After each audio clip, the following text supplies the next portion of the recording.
Alright, hello Luke and Armagus, welcome back to Hate Plus.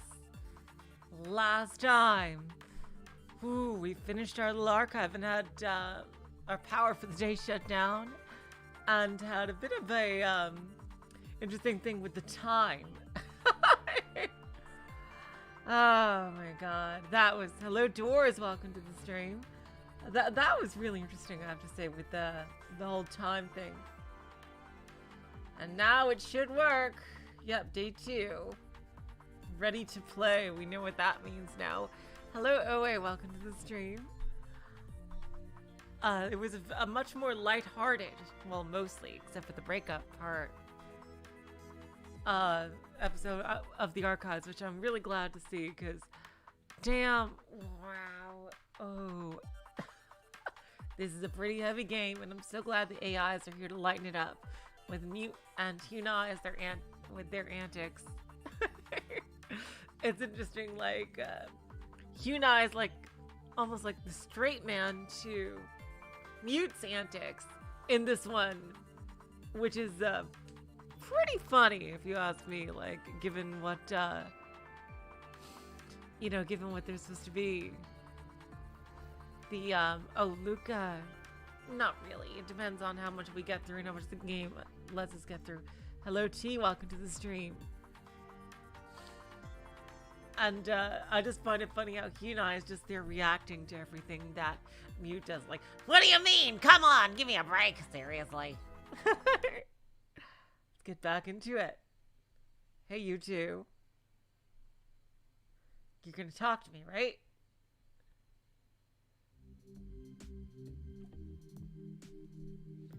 Okay, fine, Hyuna. You can tell her that, but after that we're getting back to reading. Thank you. Hi, Miss Investigator. So, you know how it's traditional to wear a new hanbok to bring in the new year, right? Well, I thought I'd design a new one for me. I'm really, really proud of it. The cosplay interface is a little different now, but I think it should be easy to figure out. I tried to convince Mute to let me make her a new one too, but she wouldn't let me. I won't have you dressing me up, okay? I don't trust your taste. Besides, I already just changed anyway. This outfit has a lot of sentimental value to me, okay? Just think of it as being my new hanbok. Well, I do think it's cute. Especially the hair. Okay. Can we just get back to serious business now? All this cosplay stuff kind of ruins the mood. Like, what's even the point of bringing it up in the middle of serious history? It's so pointless. It's like we're here to lighten the mood from some heavy shit. Well, I mean... Shut up, Hyuna. Jeez, it's not pointless at all. It's something I really enjoy doing. Besides, isn't seamstressing supposed to be something that women are supposed to like, even according to you? Well, sure, but it's still just pandering, no matter how much you try to justify it. Huh. Well, geez, maybe I'd like to pander a little. What do you think?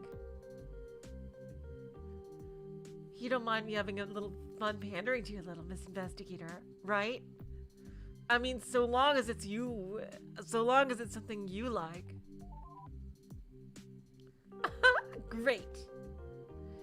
Okay, fine, whatever, I don't care, Baka. But please, can we get back to reading now? I want to find out what happened, okay? If you want to be frivolous on the side, whatever, but can we not keep wasting time? Very well. Oh, very well.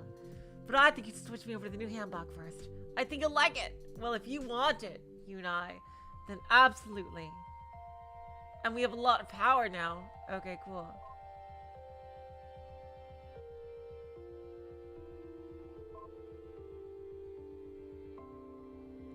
Oh, wow. I really do. Your short hair is badass. That is so cool. God, I love short hair and glasses. Like a killer combo. I would wear it if it looked good on me. But it doesn't because of my body type. So I need to get long hair. Now, let's see. Seriously, I love that combo.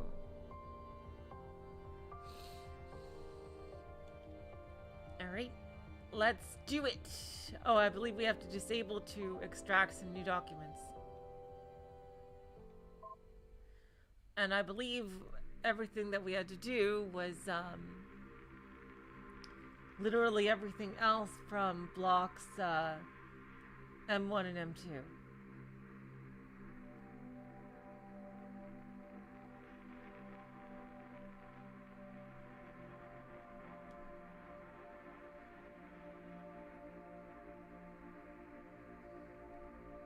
We can't click that for some reason.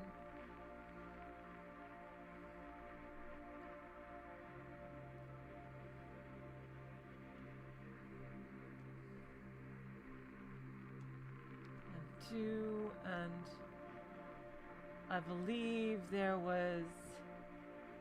Oh, wow, there's something about the Pale Bride. Interesting. Oh, wow. There was one M1 that we didn't get to, I missed somehow. There we go. Oh, wow. Mimi, please talk to, wow.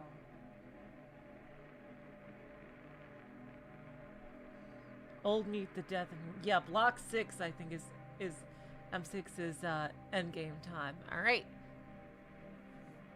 Let's finish off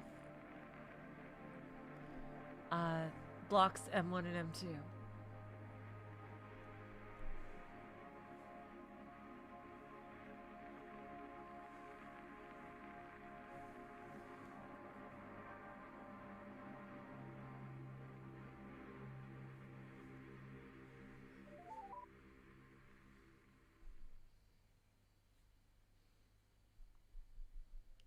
Okay, this is the last one of block M1, and it's taking place near the end of when things were kind of okay. Oh boy. Let's read this first. He got engaged to a woman? Good for him, he's responsible. Oh no. Oh, this is from Mimi.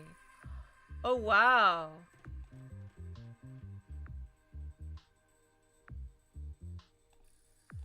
Interesting, but it looks like from what Mute said later, they got back together. Like they snuck out together at least. The power does not decrease in real time, Luca. It only decreases when we're extracting logs. Okay, Mimi, this is from Mimi. Dear Sungbok, I know you think I'm an error, untranslatable, probably some kind of slur of some kind. But please, just hear me out.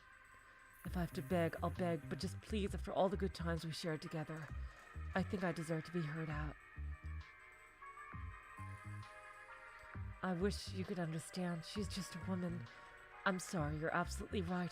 I was wrong not to tell you about the engagement sooner. But what was I supposed to do about it? I don't have any effective choice in the matter. It's about money, Sungbok. I promise it's only about money, yep. That's what gay people used to do in ancient times. Or I think he's bisexual. That's really cruel to her. I bet she didn't want to either. What, like, do you seriously believe that? Do you think helping her is bad? How can you say that? Getting by on gambling can only go so far. So Mimi really wasn't any kind of spy or anything, interestingly. With all the morality crackdowns as of late, it's not sustainable. You should know that as well as anyone working in security. If it was just me that was poor, it would be fine, but my family, well, we needed the dowry. And yes, we're gonna have a child together, but only for the money. It's just for the mother credit. Do you really think I'm the sort of person who would enjoy being married to a woman? Besides, she needs it too. I don't love her and never will because she's not my cute security boy. I'm just taking pity on a poor woman whose family can't afford to support her anymore. And please, honestly, you've seen what she looks like. So it's kind of a marriage of convenience, I guess, for both of them. If I don't take her in, who would? She's not a threat to you. I realize intent isn't what's important, so still, I'm sorry that I've managed to hurt you like I have. I was thoughtless to not consider your feelings. But it doesn't mean we still can't be together if you can forgive me. And I guess he did forgive him. He's a commoner, but he's got the heart of a gentleman for sure.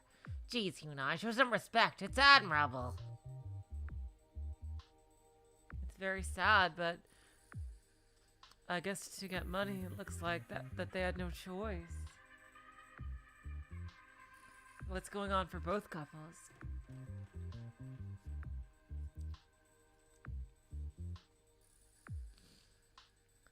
I was thoughtless not consider your feelings, but it doesn't mean we still can't be together if you can forgive me. I always tried to be very cool when I was with you, but I just can't do it now. You mean so much to me. My life is so much better with you in it. I know I'm married to a woman now, but the only space in my bed and my heart is for you, cute boy. Please forgive me. Please, please, please, please, please, please. I'm just so sorry to have hurt you, and I just want to make it right. If a tough does suffer, then fine. I deserve it. But I know you're hurting too, and I just want to make it right. Love, painfully, Mimi. Aww. And based on what was in Block 13, we do know that he did forgive him. It does seem.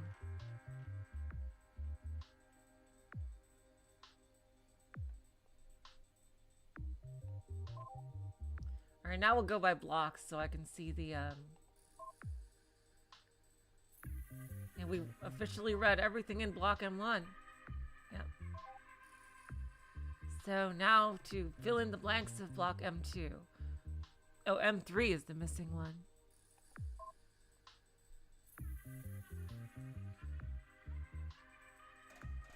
Oh yeah, these two doomed lovers.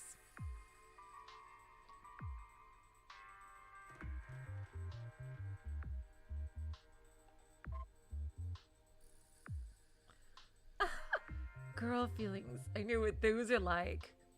I don't think I want to know what that means.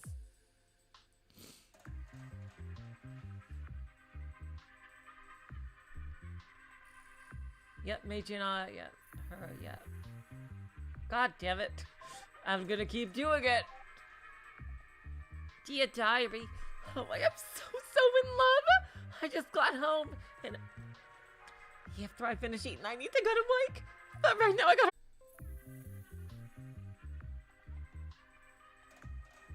Uh-oh. Hello, are we back?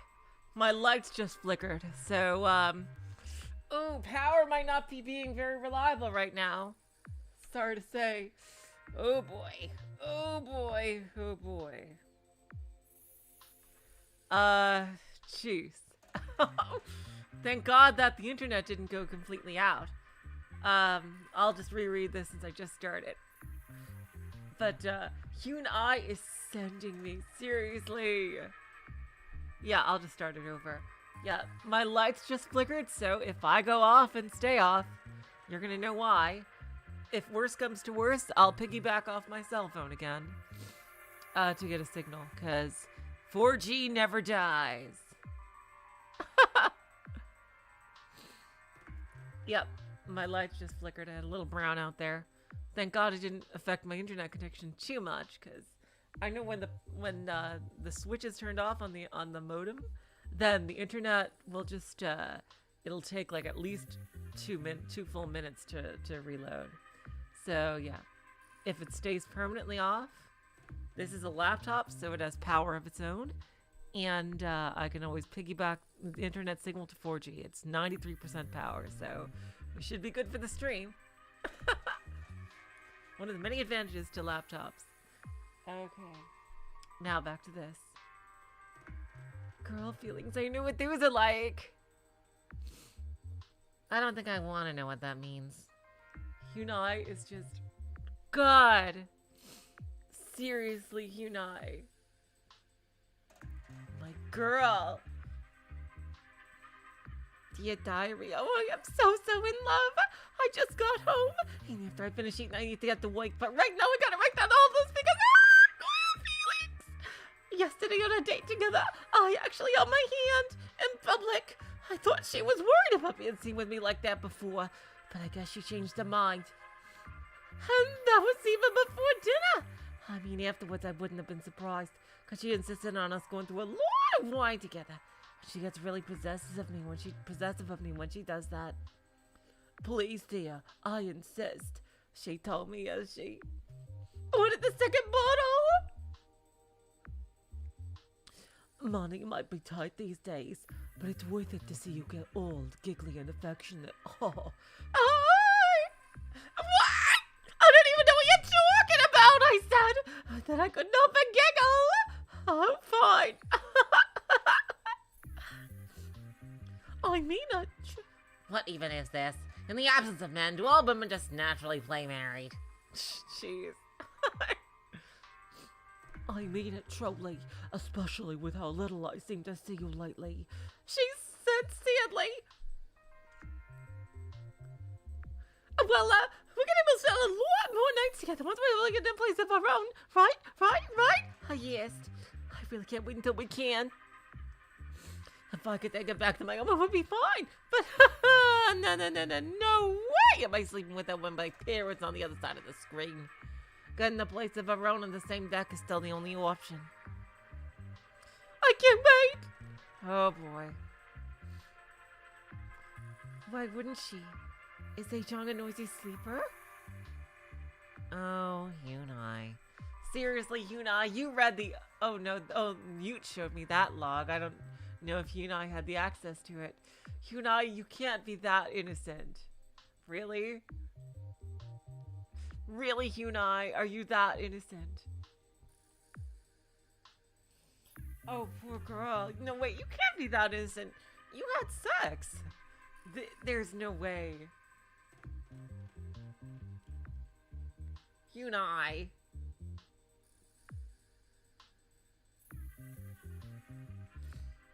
There is no way you were that innocent.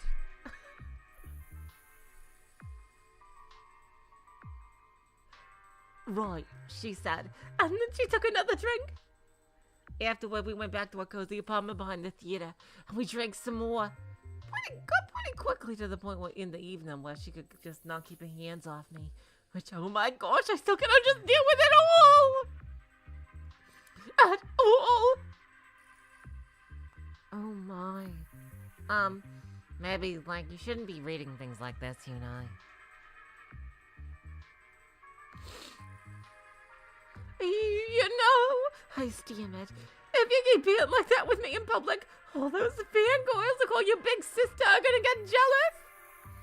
My, all I know, she said in that super husky voice of hers that just totally makes me melt. And then she started to stroke my hair. I wish. Sadly, there's not many of them anymore. Single girls just don't go to the theater these days, it seems. Good, I said. I watch you all to myself. I do miss all those love letters, though. My, they would say the most flattering things. She teased me. Then she walked over to the futon and slipped out of her dress like it was the most natural thing ever. And oh my gosh, every time I see her, I just blown away. This is really, really, really too much. That gorgeous black hair rested on her soft, totally smooth, perfect curves, and those long legs and long fingers, and perfect, just chase low waist. I have to stop. Hello, Mystery Theater. Welcome to the stream. I can't do it justice with all my babbling. But she could just do anything to me after seeing that, and she knows it.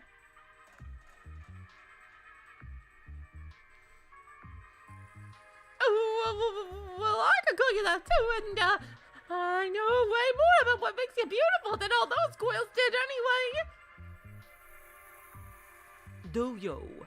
She said, staring at me and giving me that look. Good thing I was way drunk past the point of anything but blushing at the time.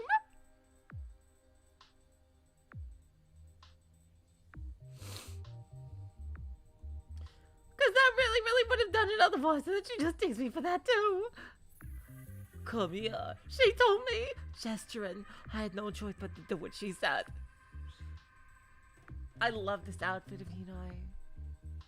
Seriously, she looks so badass. She undressed me quickly. It's her way of showing that she's in control, and I still get pretty nervous. I mean, really, I'm just terrified. And what if she realizes... Wait, oh, I lost my place for a second. Just how much out of my depth I am compared to her. It's not as bad as I used to be, especially that voice time she saw my boobs. Oh my god, I still feel so aware of her growth and sweating my body as it a little hairs, but she's perfectly smooth. And my boobs are tiny compared to the hers, and just, I don't know what she sees in me. I love her and I know she loves me back, but I still just don't get it sometimes. Wow, that is a mood and a half. Jeez, that is a mood and a half. Is that normal for a girl's body mute? I don't know, okay? What do you think? Why do you think I would know that? I'm glad she pulled me onto her lap and we kissed, and then we both giggled and it tasted like the paint strips we just finished off. Every time we do this, I suddenly really want to play with her boobs. Because, oh my gosh, they are the softest. Then she gives me a look and I stop. But, well, after a while, this time I just couldn't get over how perfect her body is. This isn't just love-struck rambling, it really is perfect. I ended up kissing her neck, and even that was just so soft. I don't really know what came over me, but I kind of really felt like biting her. Oh my god. Jeez, Major. Oh my god. Wow. I don't know, I feel bad now, but I just feel like I really want to leave a blemish on that super perfect body of hers. Jeez. You are not innocent in the least. And, I guess up to show that she was taken. Damn, you're actually the top here, aren't you? Jeez, wow. I don't know, it's stupid and sounds awful when I say it now. But I started out gentle and she let me, so I just kept going. I didn't stop when she cried out. Jeez. I wasn't really prepared for this kind of detail. Oh my god. I didn't even think to stop. All I could think about when I heard that motive was that, gosh, I wanted to hear more. Dang, this is salacious. I pulled my head back to look at her. It was just, oh gosh, it really did stick out so much. Her complexion perfect and skin totally smooth in every other way, except for that big red blemish. And knowing that it was mine, I felt like I really wanted to do it again. She grabbed me strongly and kept kissing me. Then she pinned me down and went at it more. I wanted to apologize, but she wouldn't even let me say nothing. I'm pretty bad at using words around her. I'm really glad we have a relationship like this, because if I couldn't kiss her, I don't know if I could ever really tell her how I felt. Ooh, that sounds like, gosh, oh my god, Hyun I. Jeez. She is having her gay awakening and is loving through it. Something you what? Jeez. Oh my god. My god, Hyun I. Wow.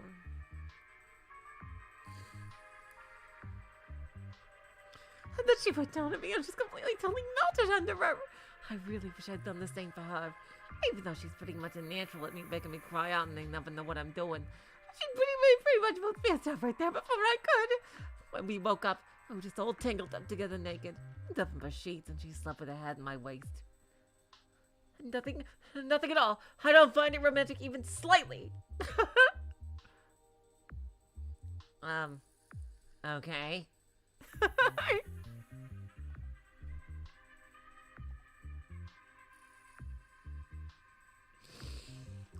I really didn't want to leave. I hate the mornings after. What about amazing evenings all have to end? Gosh, I'm just so in love with her.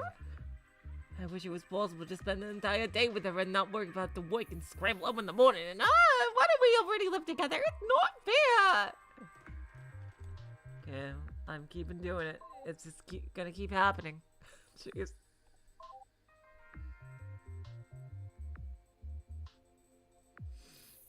And now we have Ajong's perspective.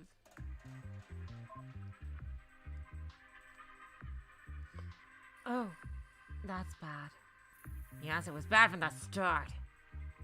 Oh boy.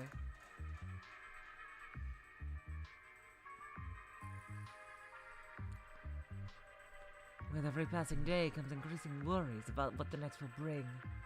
My only reprise from my fears comes during my rare dates with my cute flower, Gina. But more and more I truly hate these mornings after, for she has to return to the world of commoners and family.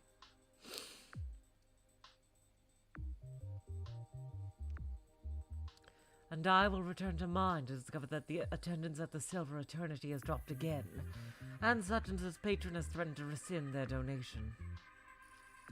Beside me I watch the naked form of my love selfishly sleeping as I write, and I have overwhelming desire to join her. Oh my god, Berncastle, that definitely was an interesting thing to come in on. Welcome to the stream. Yes. Wow. Yeah, that was extremely salacious, but not too much detail.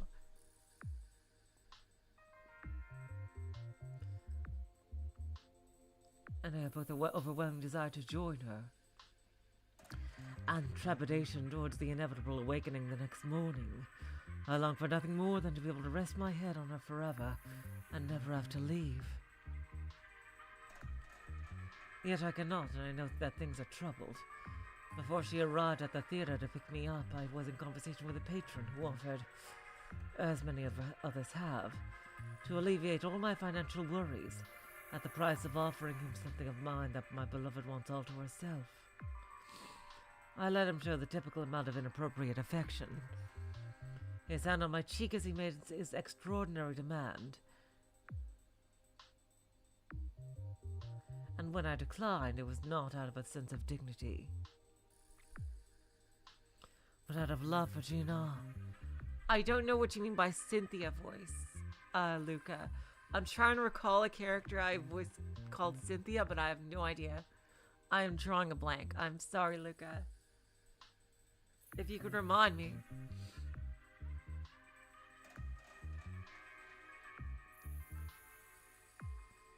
And when I declined, it was not out of a sense of dignity, but out of love for Gina.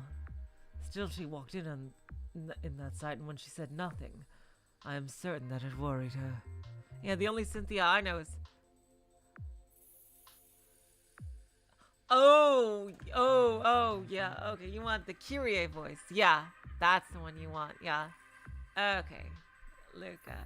Alright, for the next, if a new character comes up, yeah, Cynthia from Archipelago. I forgot that was her name, yeah.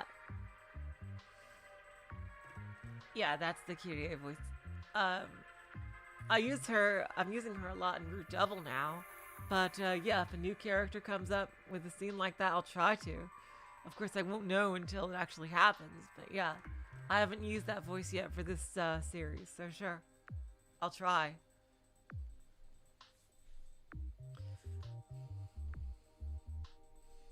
I tried to make it up to her with displays of over-affection, as I cannot bear the thought of worrying her cute little head. I held her in hand as we walked to the restaurant, and even let her order a second bottle of wine. Every time I am with her, my mind enters an endless spiral of worries. The moment is wrong, or I'm not delivering enough. I don't know if that will ever go away. Oh, that's sweet at least. Perhaps that's simply how love is. Despite my age and my pretenses, I have little genuine experience in such matters. See, this is why it doesn't make sense for women to be together. I can understand that, though. When we returned to my dingy room behind the theater, we ended up drinking more still. And it's in that state I found myself to be so emotionally vulnerable. These days, there seem to be no single girls in attendance at the theater, only families. And grandmothers and old men, I lamented. Gone are the days of rich girls lining up to deliver love letters to me. Do I miss them so? You'll have to settle for me, she said, with her usual indifferent enthusiasm. I don't know how she keeps it up. I envy it. It's what gives me the energy to keep going. remembering that innocent smile of hers. I wanted her so much. I wanted to embrace her and be overwhelmed with immediate passion for her. Wait, but I thought it was Jong who played the man's role. No, are you... Seriously. Didn't you get that from the previous one, Mute? Huh? What does that even mean? Come on, you can't be that innocent. Such that I could forget my lamentations and melancholy and simply live in the moment where I am naked before her excited smile. Yep, it's not who you'd expect. You mean by the top, Mute, but yeah. It's the other girl who's the top, even though she's smaller. I know what makes you more beautiful than all those girls did anyway, she told me, appraisingly, as I undressed and waited for her in bed. Do you? I wondered wistfully. She did, of course. She knew my vulnerability. She knew my weakness. With all those girls, even when I took them off to my bed, it was always so easy to me. Oh, jeez, I shouldn't be reading this. I always knew that I was prettier and more desirable, and more confident, and that not even for a second would I ever lose control of the situation. I would make them squirm and gasp, and shudder for my amusement at my will, never fearing that I was ever giving in less than exactly what they wanted from me. With her, though, it's special. I feel as though I have to try so hard to please her, as though she is the one who is perfect and in control, and I never have the confidence that I can meet her expectations. But I try so hard. Come here, I begged her, reaching out in longing. For some reason, the thought that she might not come to me came to mind and scared me. But she did.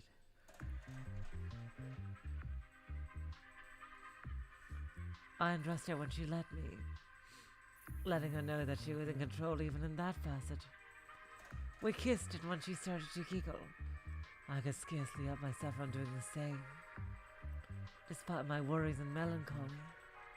Then she took my body onto her lap and my chest into her strong, calloused hands, gripped me tightly, only to enough for a tease, though, only enough to make me stare at her longingly for the feel of her rough fingers playing with me. My breasts themselves were only in her grip for seconds, but my heart still now remains ever firmly in her grasp.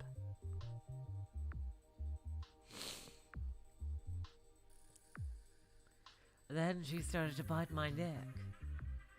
At first gently, to give me the chance to decline, as if I could say no to her, but then stronger until I could not but moan in pain and delight. This is... wow.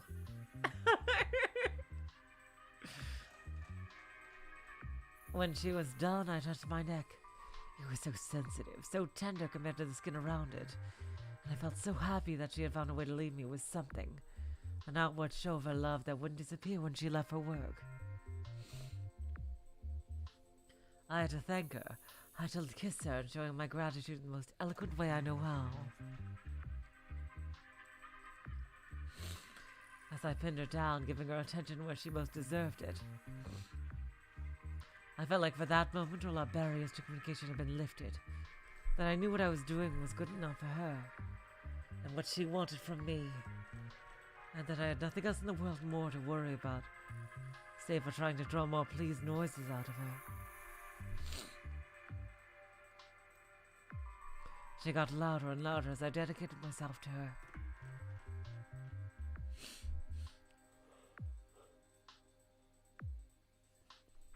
Letting out the most perfect wavering murmurs, gripping tightly to the sheets. I wish I could have heard that last ecstatic moan again and again. It was what I was longing for, a most explicit display of love and approval. And then she fell asleep, and I was brought back to the real world. I feel really sad for her, though.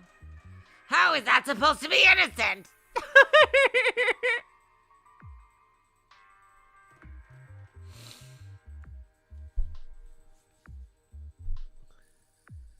The one where I can only rarely see my love.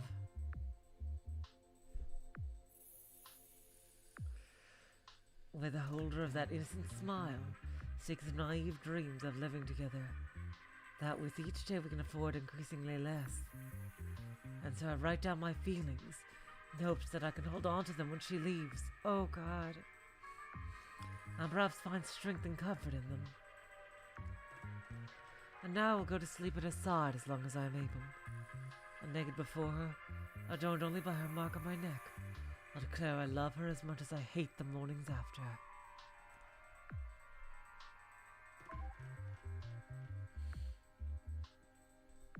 Do you think maybe we could talk? Yeah, you and I. Let's dish. Come on. Look at her. Damn, she looks so badass like this. So, it's kind of embarrassing to bring up. But that's not gonna stop you, is it? Well, all these people seem to talk about sex a lot, don't they? That's she noticed. I love that they noticed. I love my God.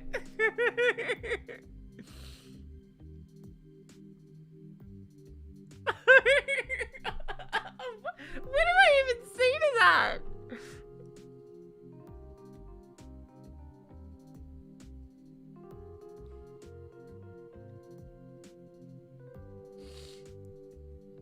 They're like keeping these diaries. I'm sure glad they keep diaries. Oh, wow. God, what do we even say?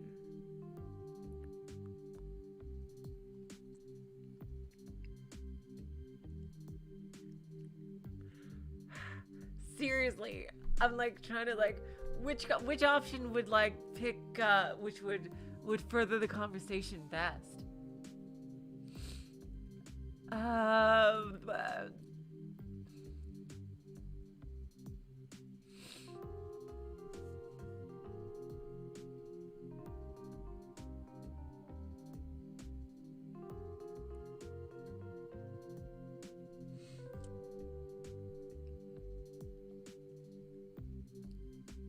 I mean, it happens in every game that is like an archive of like the apocalypse, where like you find like journal pages like listing in intimate detail characters' lives. Like so many games have shit like this. Like you get desensitized to it, even though like nothing like that actually happens in real life. Like, you know, in so many exploration-based games, you'll find like journal pages of people's lives like listed in you know, in various places in like destroyed homes and such.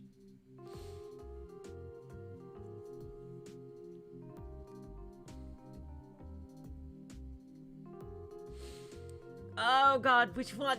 See, which one will put push the conversation forward? Because it's kind of the response I want to say is kind of in between these two.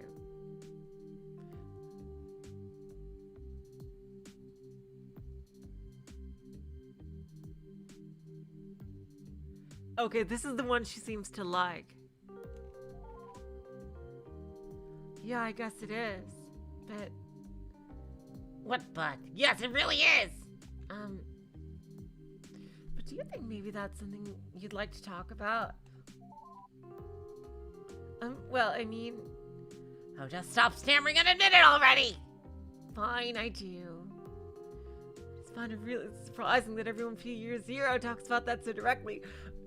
Oh my God, Yuna, you have to read Mute's archives from the last game. I can't believe you didn't see that. So everyone talks about it so directly. Plus, reading about Ajong and Gina means you realize I have no idea what it's like to, be with a woman like that. How is this a problem? Well, it's... Never mind. I just feel like, Yes. Oh, jeez, I'm sorry, I can't say it! It's too embarrassing. Forget I said anything. Let's just go back to reading together. No, this embarrassing tsundere act needs to stop, like, right now! Say what you were thinking! I can't, it's too embarrassing! Well, I don't know. What do you think, Miss Investigator? Should you get off the hook for wasting your time like that? I want to know. See, even she thinks so you better. What are you gonna say, Hugh and I? Well, I was just gonna say, jeez, me, you're just gonna chastise me for what I wanted to say. Only if you deserve it. I'm pretty sure it's gonna be something really misguided and embarrassing. Yes. Well, fine. Okay, good. So she is bringing this up. You know, I was only ever with my husband while I was alive, right? Yes, of course. Who else would you ever been with? I thought you were the one who wanted me to say it, but you keep talking over me. Okay, sorry. Go ahead. I'll save the chastisement until after you're finished talking.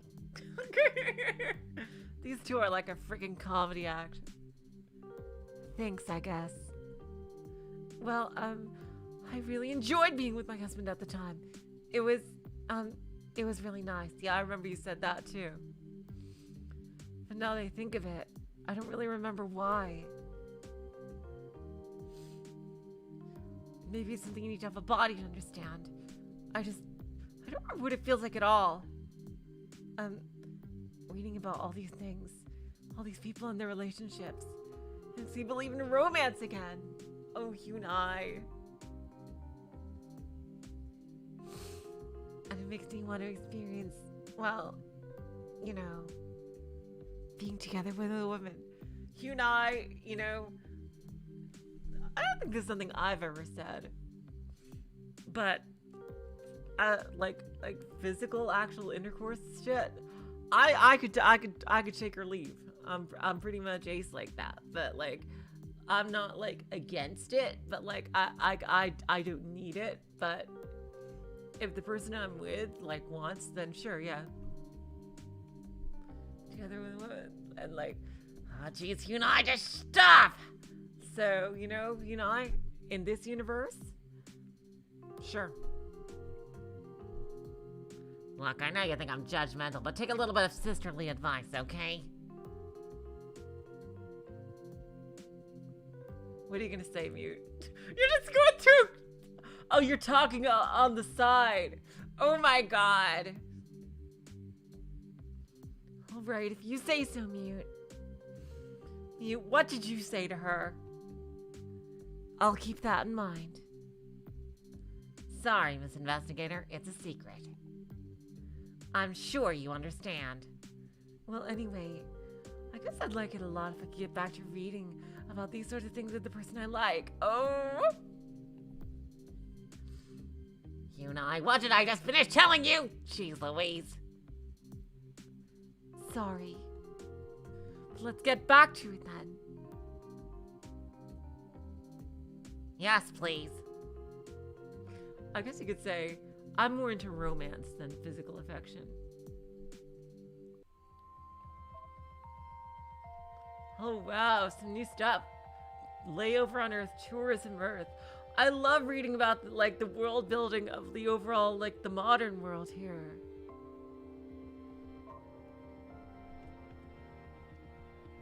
A 24-hour layover on Earth can be brutal for most travelers, but it doesn't have to be. With most spaceports linked by orbital rail transit, taking a day trip to the surface has never been easier. Remember, days on Earth are traditionally segmented into 7 per week, with most regions observing 1 or 2 of those days off. Make sure you're not trying to visit during a weekend day, or you might be terribly disappointed. Here's some of our favorite less frequented trips that anyone can experience on Earth. Pyongyang Gardens. Wow. Definitely something different. From modern times. Open to the public all days, but tours unavailable on Monday or Tuesday. Like most major metropolitan areas in that region, Pyongyang is acclimatized to a year-long comfortable spring. While the countryside will be buried in snow in February, the city itself is nice and warm. Yep, planet-wide climate control. Perfect for watching the flowers bloom on its famous rooftop gardens. Lake City ruins.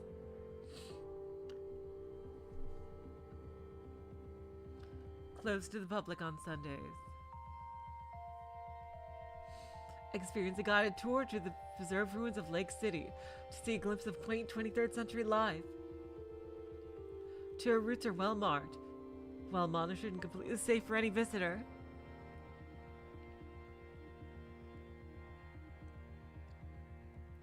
For those not interested in long hikes, a trip to the recently restored electric underground rail system is still a must-see. Atlantis Science Museum! Wow, that's badass. I would totally want to watch that. All of the Science Museum's exhibits are worth visiting, but the current specialography exhibits on both dinosaurs and other prehistoric animals and the Lunar War are absolutely outstanding and must be seen. Plus, the 3-hour trip counts as your annual educational requirement. Just going to show that learning can be fun. Oh, wow, I would love that. I went to museums every year at least as a kid. Seriously. And going to museums was like fucking like pure adrenaline for me as a child. I loved dinosaurs so much. Dinosaurs in space. Science, was my thing.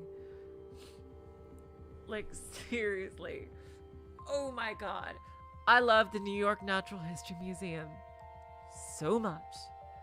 Like, I'll probably, realistically, I don't think I'll ever see it again, but doing, but I'll always have those memories.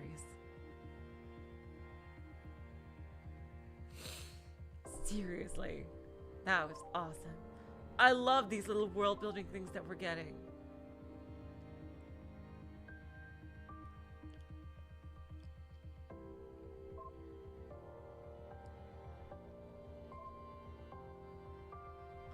Okay, here's another play.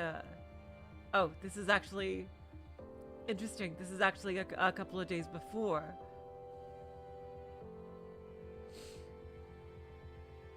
It's a different play. Okay.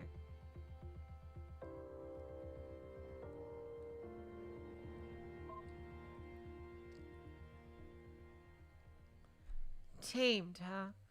That isn't really funny. Jeez, lighten up, Hyunai. Okay, this is just a review, so...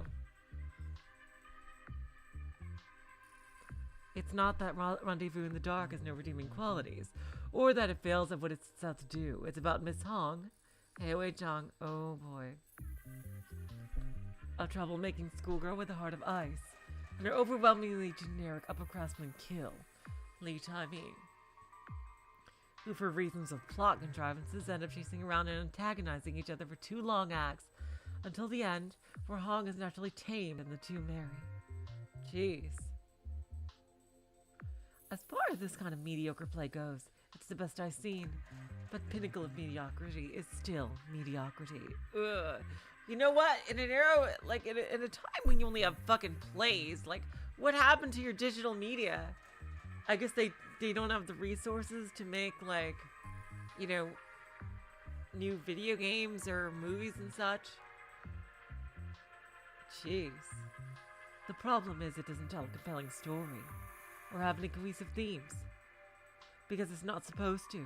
It's designed to be broken up into short, humorous scenes, each with a punchy conclusion, so that they'll work out of context when performed in front of a private home audience, as a form of disposable entertainment. See our editorial this month for a less cranky take on the changing demographics of the theater. Editor.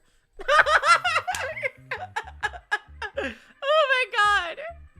So the editor is at war with this particular reviewer. It looks like the editor disagrees with that. And it is disposable entertainment. This is a play that's supposed to be funny, even if your mother-in-law is talking through half of it. And to its credit, it succeeds on that merit. But so what? Is that really the highest goal theater has now? Oh, come on. There's artsy-fartsy shit, and then there's stuff you just want to go to forget about your worries. You can't possibly review these two kinds of things on the same scale. Jeez. Is this truly the best use of the amazingly talented Eternity Troop's time? Anyone who truly cares about art and theatre will be continue to be dismayed. With all that said, if there is one woman in the world who can sell the implausibly bitchy jerk telling you to love-struck wife and imbue the role with perfect comic timing, it's Ai Zhong. Well, that's nice. She praised the actors. And Li Taimi manages to own his character through sheer force of his own personality whenever he's on stage. Although, unfortunately, lately his roles at the Silver Eternity's actual theatre have been performed by understudies. Still don't understand why these were included, though. They're boring, too. Well, I mean, you could take what you can get. You know, you're scrounging up archives, whatever archives you can. If you like this sort of thing, Rendezvous in the Dark is absolutely worth seeing. My God, this is a kind of tsundere play review here. Jesus Christ, this is hilarious. Oh my God.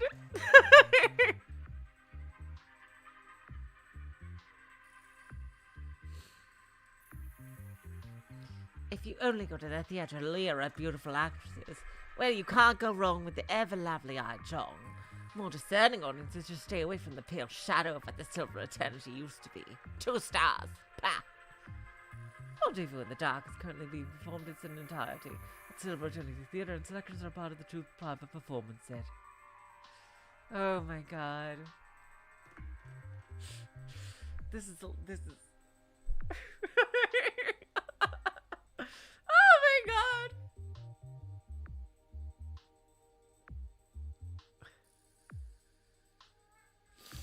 That's too funny. This is one of the funniest logs.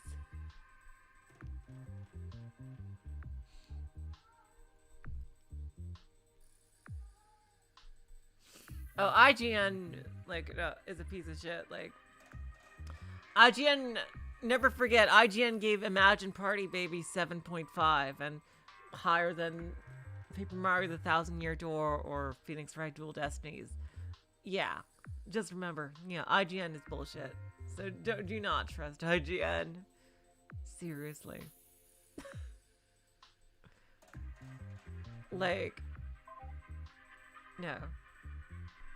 Seriously. Never forget. I was just watching Scott the Waz video earlier, so that reminded me of that. That's why I particularly brought that up. Okay, now to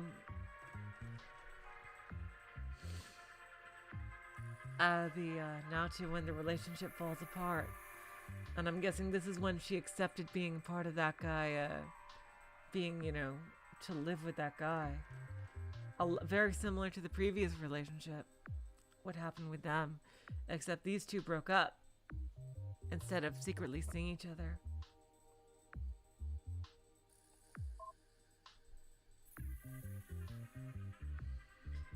Now I fear that I may only be causing my cute little flower Gina to wilt. Does my presence in her life bring hardship? By being the subject of her impossible dreams, do I only cause her more suffering when the seams of the artifice become exposed? I fear that I give her false hope, false sense of security, and that will only make things worse when I fail her. Worse, I find myself shielding her from the truth. I wanted to tell her about the patronage that I had been reluctantly forced to consider. That was my intent when I came to see her. I knew something so pivotal to my future. And therefore hers was something I needed to discuss with her. When I arrived at her family stand on the plaza, at closing time, a man who I rightfully assumed was her father was engaged in an intense-looking conversation with her. I would have stood nearby and waited for them to finish, but when he saw me, he walked out without another word. A troubled look was on his face as he passed me by, and he just shook his head at me. She's so poetic about everything. Please raise your standards, Yunai. No, Yunai, I love her too. it's just sad what happened between her and Gina.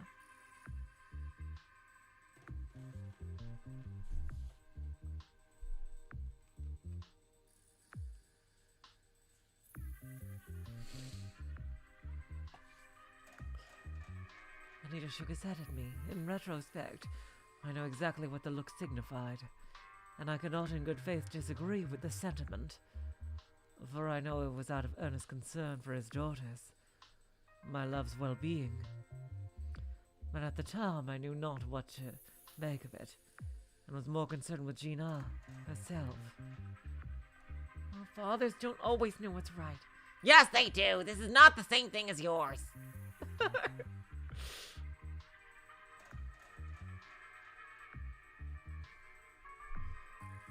Like, on the subject of comparing Shin Megami Tensei 5 to Persona, I don't know. I'm kind of on the fence with that being a bad thing. Like, it's kind of impossible not to.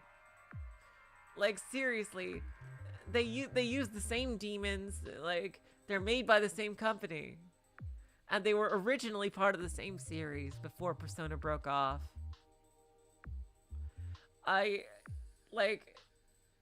Obviously don't compare everything about it with Persona, but, like, to make some kind of cursory comparison, it's kind of impossible not to, especially if you've played both. Like, as long as you understand they're for two very different audiences. Shin Megami Tensei is super hardcore, while Persona is more like of an for everybody, for like your standard RPG player. But Shin Megami Tensei, like, core series is very hardcore. Really? Oh wait, wasn't the first game called Shin Megami Tensei Persona? I really thought it was.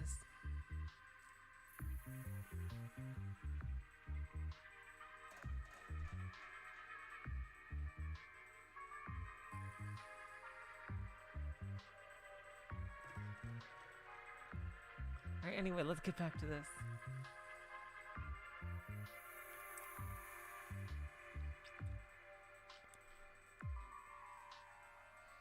In retrospect, I knew exactly what the look signified, and I cannot in good faith disagree with the sentiment, for I know it was out of earnest concern for his daughters, my love's well-being. But at the time I knew not what to make of it, and was more concerned with Gina herself. No smile lit her reddened face, only tears. She stared at me, quivering, light glistening of her eyes. Then she rushed towards me, and when I hugged her tightly, she let go of whatever inhibition was holding her back and started to cry with great sadness. Fine, is what you and I said there. I felt a pang in my chest to see her so, and all I could do was stroke her hair and tell her, there. As she cried into my shoulder.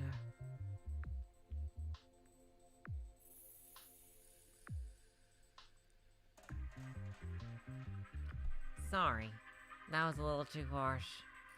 Let's just pay attention to the log, it's fine.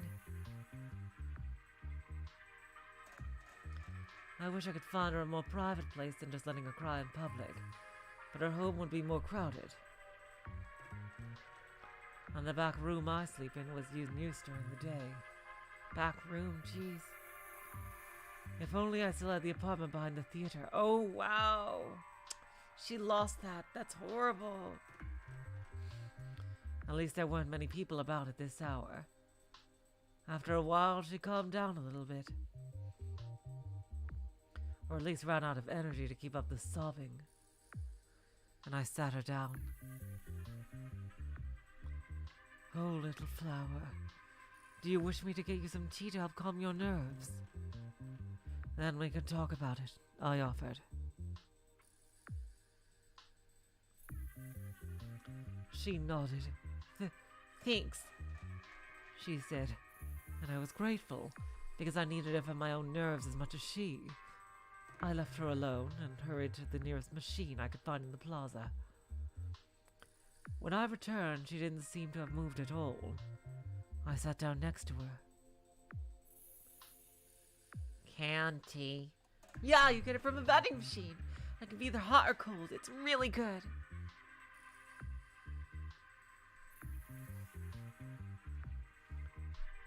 Hey, I said next to her, wrapping my arm over her shoulder. Hot or cold? She sniffled. Hot, please, she said. I handed her the can. She opened it, took a very long sip, and sighed.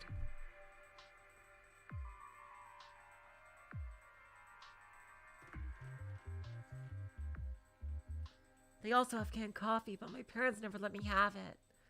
Okay, got it. Weird. Canned coffee is badass. Have you ever tried Boss Coffee? It's awesome. It's really good.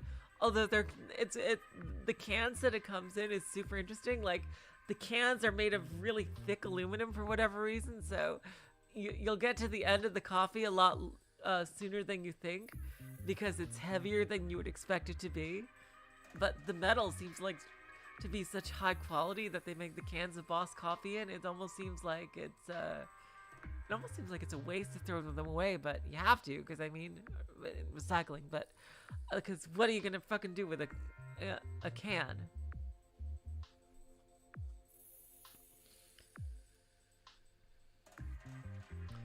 She sniffled. I read that. I handed her the can. She opened it, took a very long sip and sighed. Tell me about it, dear.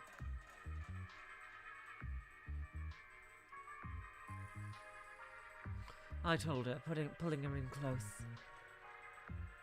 Oh, finally your parents take some responsibility and get her married.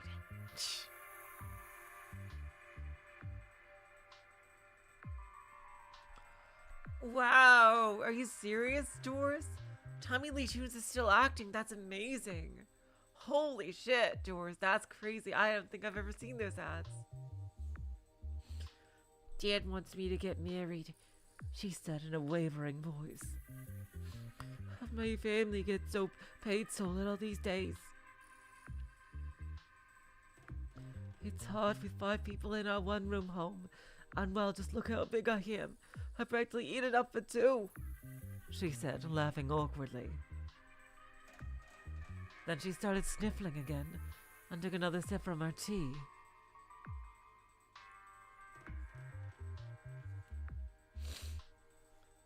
I mean, it's always been crowded at home, even before Grandma and Grandpa moved in. I always wanted to move out anyway, but...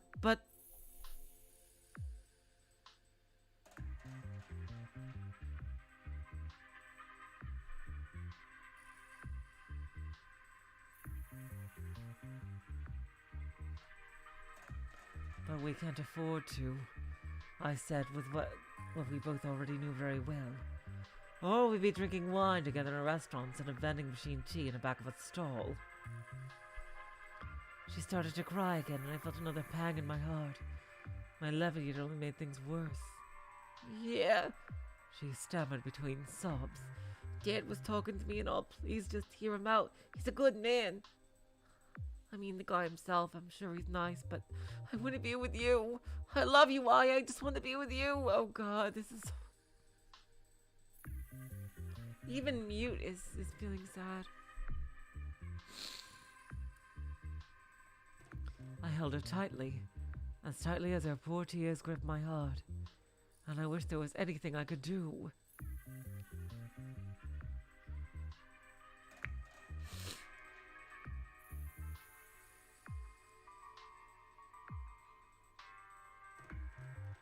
What about the stand? Wouldn't you make more money for the family if you could still work? Even if you didn't keep any wages for your own savings. Perhaps it'd be better? I asked, expecting there to be an answer for why that wouldn't help. And there was. Apparently the flower stand barely made any money these days. And what didn't go to rent instead went for plaza bribes to desperate nobles. Fucking hell, that's... Ugh.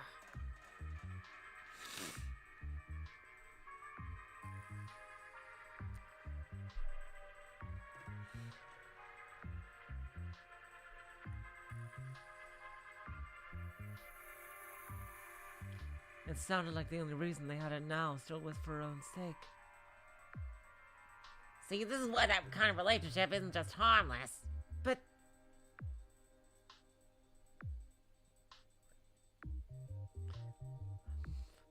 Maybe I'll run away. I can take my savings and just sleep behind the theater at night. And just to find odd work during the day and just something. She cried out, tears falling from her face.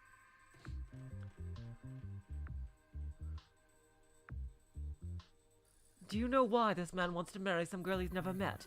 Do you know why? I asked. Oh, it's her talking. Do you know why this man wants to marry some girl he's never met? Do you know why? I asked. He's just as poor as us. Do you know why? Even though I'm ugly and too young and I'm just some random stranger and there's no love or anything. Taxes! Some big tax break for new fathers. Taxes! Oh, that's horrible. I had, in fact, known. It was a recent big political issue, but I said nothing. Let her have her moment. She took another sip from her can, then suddenly crashed it in her fist. I don't want to have a kid! She stared at me with a look of absolute horror, starting to wail. I don't want to have a kid. I don't care how nice he is. I don't want to move in with some strange man and have sex with him, get knocked up, and then have to rape some stupid kid and never see you. I don't want to. I don't want to. I don't want to. It'd be so much easier for her if she was more reasonable about it. But wouldn't it be better if they could just be in love?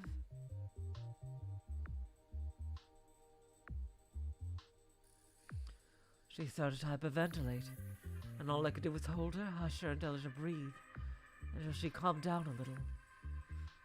Maybe I'll run away, she said again, wiping her face with her sleeve. Do you think you could? If your parents were going to force you to do such a thing, would you be able to go against them? I asked her, knowing entirely that she never would. She said nothing, but just grabbed me tightly as I stared at her poor swollen face. Her tear-filled eyes looking so hurt. And then I thought of my own situation. And not only could I not comfort this poor hurt girl, that I allowed to depend on me for comfort. And not only had I let her down, but also my future was just as doomed as she was, having so much trouble admitting hers was. Her only hope lied in a loveless sham marriage, mine in the graces of a private patron. That's not how love works. Either way, our love would inevitably be torn asunder. At least it would offer stability. Somehow escaped my lips. I hadn't meant to think aloud like that. She had no words. Oh my god! What monster taught these women to expect love to come before marriage instead of after? But, jeez, wow. That's a horrible thing to marry someone before you're in love with them. Jeez.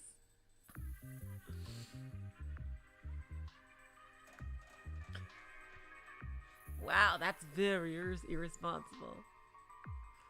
She had no words. She only grabbed me tighter and started to wail loudly again. She cried a river of tears against my breast, sobbing uncontrollably, and I found myself overwhelmed by pity. I started to cry a little too and forced myself to remain silent, lest I somehow found a way to worsen the scenario even more. God. That's really sad. And now something else with Counselor Ty. Counselor Ty was an old dude, I remember. Oh. That's the first Emperor's brother they're talking about. Yeah, the Minister of Culture. I gave him the Kinzo voice. Zhou Jinyang.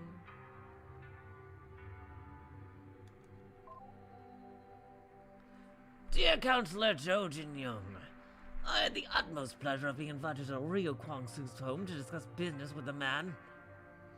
You were right. When the Ryu family wants to get you in their pocket, they sure don't fuck around about it. It's by far the most extravagant form of bribery I've ever witnessed. I'm pretty surprised that it's his brother that's the chief counselor, not him. Because he seems a hell of a lot bolder to me. We're all the council nobility families like this because holy shit, I could sure get used to being in these ranks.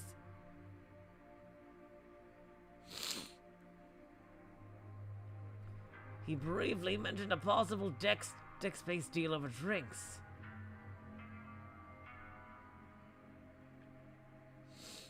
But mostly the evening was filled with gesturing. Hell of a job with the gesturing, though. I thought he couldn't get any crazier than when he casually mentioned busting out some vintage 4000 wine. But then he did, instead of just some regular household servant delivering it. He got Hayway Jong herself to do it. So that's who she got to, with the Emperor's brother. I saw her a couple of times at the Eternity before it was closed down. So I guess she ended up working as a courtesan then. That's what happened. Well, that's what we heard in the other one. She's the most beautiful woman I've ever seen in my life. Pretty much. Loved her performances. She just saunters out casually, uncooks a 40-year-old body, and kneels down like a common maid to pour it for us. It was unbelievable. Then she sang for us, which I'd never heard before. Needless to say, her voice was as entrancing and beautiful as you'd expect. And the wine was just as smooth. That sucks for her. Yeah, for once you're right. But it's the best possibility, considering. And the wine was just as smooth. Our performance went on for about half an hour, singing about all the usual things. Lost love, the passage of time, that sort of sentimental shit. The theater's slogan was playful elegance, and holy shit does she still embody that. It's a guilty pleasure, but I can't say that her singing about past romance isn't emotionally affecting. It haunts your soul. Pretty envious of Ryu that he can apparently just hear that kind of performance whenever he wants. Like it's no big deal.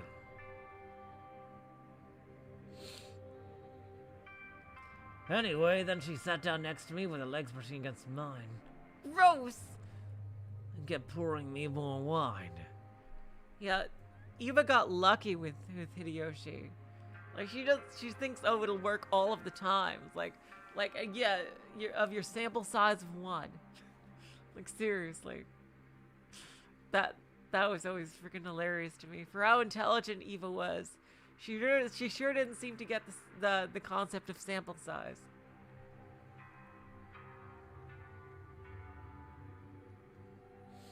And kept pouring me more wine. I mean, I'm not stupid. I know that Rio was just trying to seduce me with that kind of a treatment. He just wants you to imagine how impressive their bride must be. That was the point where he mentions the possibility of getting my family some deck space that's more spacious than where we were before. Like maybe even with a window to the stars. That's a romantic thought. That's for damn sure. I got a chance to talk to Ajong when Ryu was in the can. Mostly I just used the opportunity to gush about how big a fan I was of hers. She was very gracious in listening to me.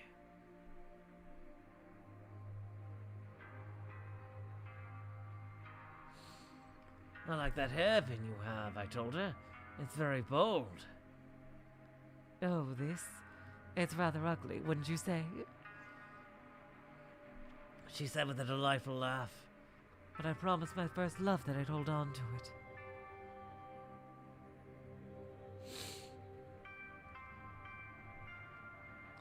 Oh, she kept the hairpin. Wow. Yup.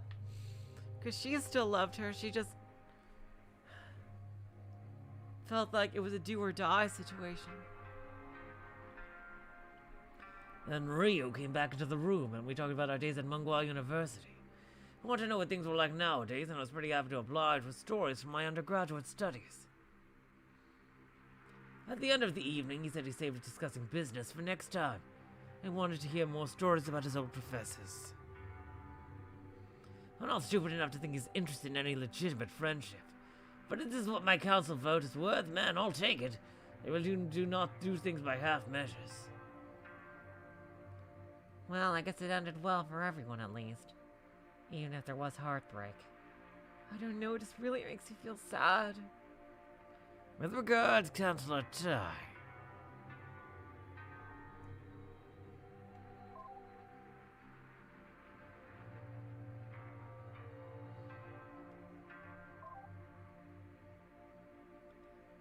Wow.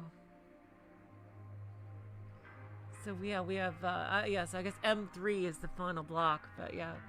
4, 5, and 6. to go through.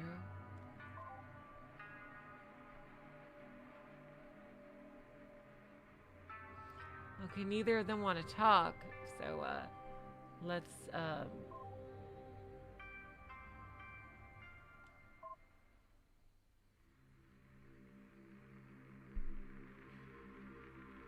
let's go to block M4.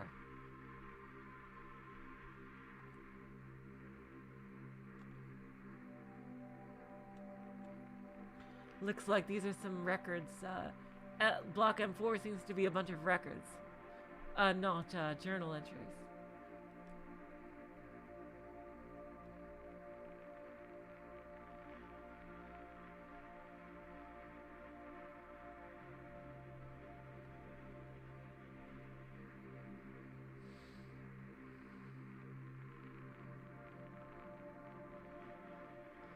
Yeah, there's unfortunately some more of M4 that I can't do yet. I'll have to do them afterward, in the beginning of M5.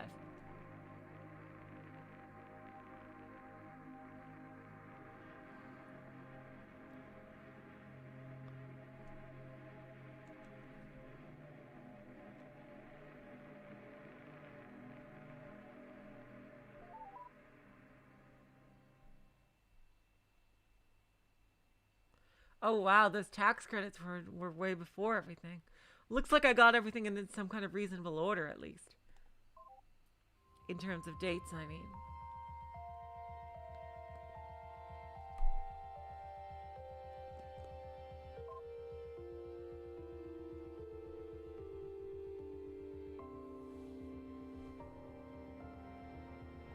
Alright, let's see M4. And what am I?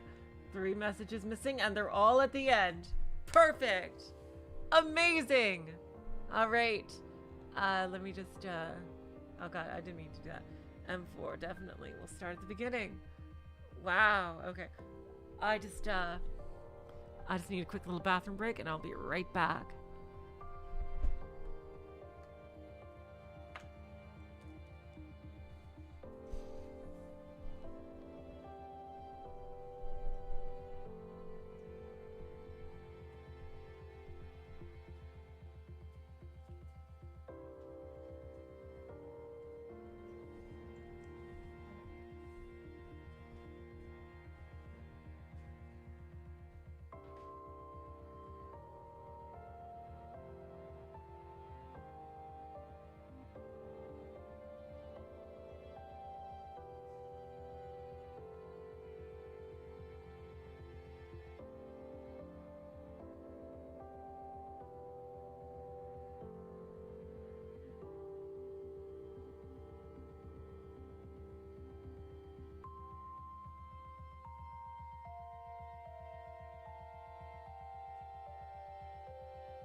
Oh, don't worry, Luca. I'm keeping the power.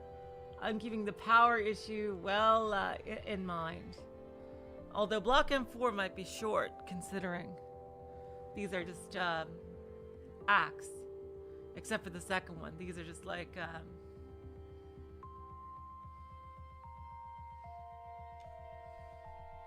well, we'll see what they're like. Amendment of the Education Act. From the records office. Oh, here we go. Oh, these are council meeting. Old Mute was so rude.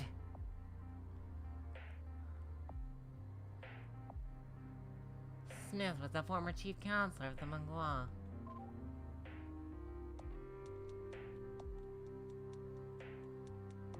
First time we've read about Counselor O. Yeah, there's Mute. Badass grandma Mute. Seriously, dang.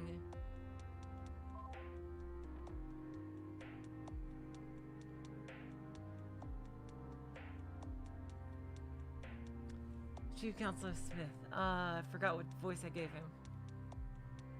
We have time for one more order of business today. Councillor O's proposed amendment of the Education Act. Text of it can be found in the third appendix of the session's agenda. I'll now leave the floor to remarks from Councillor O. No remarks. It's just general housekeeping shit for the university. Great. I'm going to abstain voting and decide to pay any more attention to this session, if that's okay with you. Councillor? It doesn't affect security. I vote don't care. Does the rest of the council object to bringing it to a vote? None here.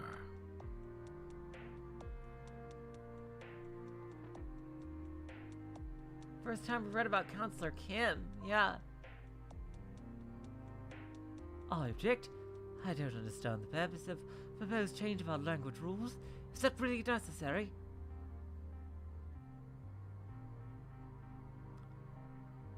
I don't think... Can you explain that? It's just a minor change to general requirements. Even engineers have general requirements. That's why they're called general. I don't understand what they're talking about. Don't worry about it, dear. It's best if women don't worry about politics.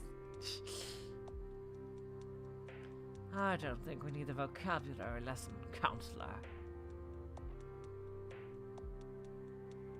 That's...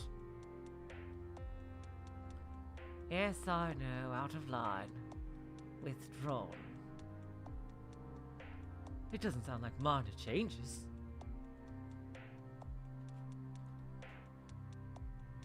Oh, Yuna is the queen. Wow, so she's the one who started the whole language bullshit. Dang.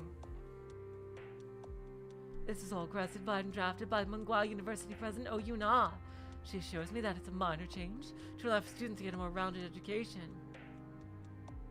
Dang, she doesn't look that evil, but she is.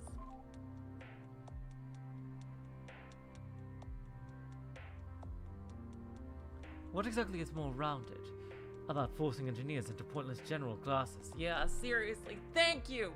Oh my god, Counselor Kim! You are the bomb! You don't know how much extra bullshit that doesn't make any sense college students have to take.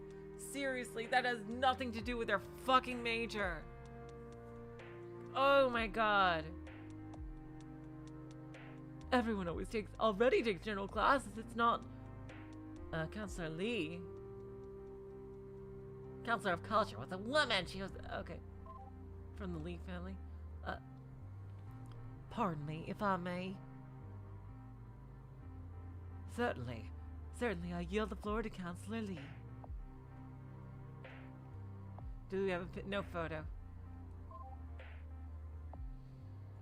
As I understand it, the changes to allow general programs to include text written in Chinese characters. Is that right? Oh, of course Yuna would want to improve literacy. So she's the reason why I couldn't understand what everyone wrote. That's what I'm told. Meaning technical students will have to go out of their way to learn pointless nonsense that doesn't have anything to do with science. Oh my god, wow.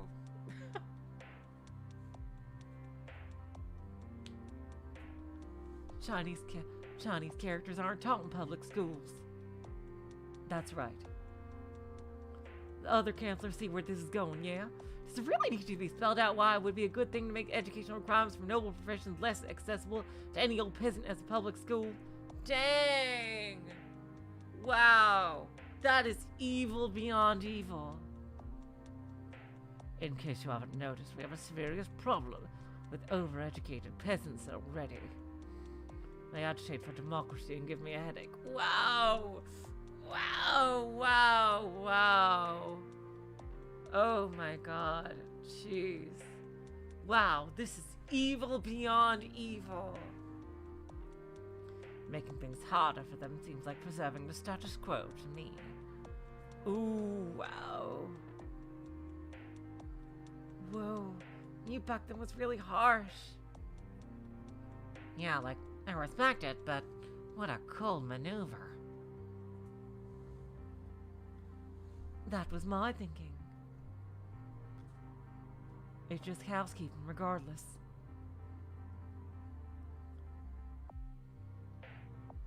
I still don't. Counselor Kim, do you really feel that strongly about this? Really? If y'all move to vote, I'll second it. Do we have a motion to vote? I move to vote then.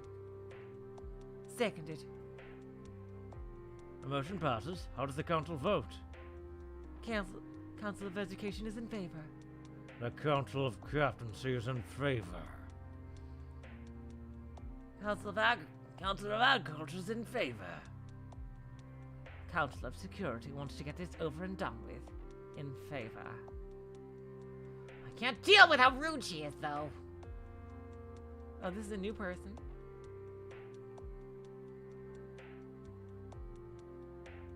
Counselor of Justice Yang was kind of clawing with old Newt.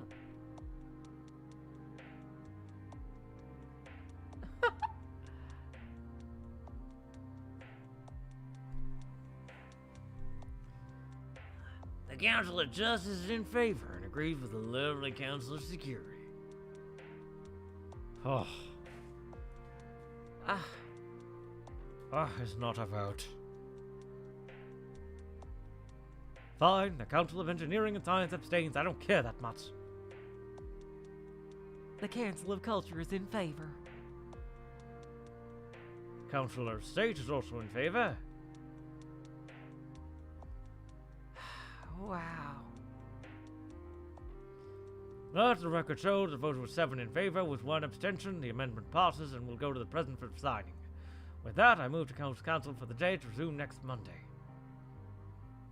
Seconded. Gladly. Then the High Council of the Mongois is dismissed. God. Oh, wow. Oh, wow, that is painful. We're back to pain. We're back to pain.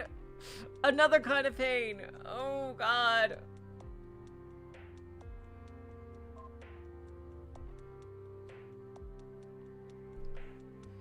So this is the result of old mutes conspiring.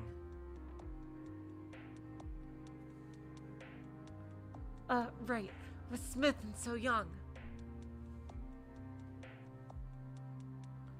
Let's not waste any time getting to the biggest order of business for today, deciding on my successor for the position of Chief Counselor. Point of order. Before we continue, will y'all be stepping down as Chancellor of State at the same time? Yes, consider it a complete retirement from politics. Who will you be taking y'all position then? Smithy and Troll will be taking it. I trust there are no objections to this. First time we read. Okay. Note, Smith and Chill is the eldest son of Chief Counselor Smith. Okay. Good. Moving on. Are there any nominations for the floor of a new Chief Counselor? I'd like to nominate the Counselor of Captaincy for the position. Oh boy. Oh boy, oh boy, oh boy.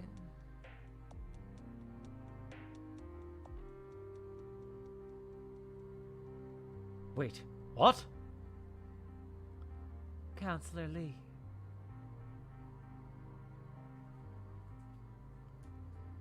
Seconding the lovely Council of Security's nomination for Ryu. At the risk of being gauche, seconding my nomination. Are there any others? Nope. I'm nominating myself. Is there a second for Councillor Kim? Well, this is kind of an awkward silence. Really? Councillor Milktoast can get himself seconded, but not someone actually runs something important. Councillor Milktoast. Okay, you're not going to call that out of order. As out of order, seriously. Yes, it's out of order. Let the record indicate that Chief Counselor's remarks were prefixed by an overly dramatic sigh. Wow, I thought politics would be more civil. Yeah, that is the naivete of a child. Politicians can be more uncivilized than people arguing about video games on the internet. It should be. Like all this uncivilized bickering. It's not right.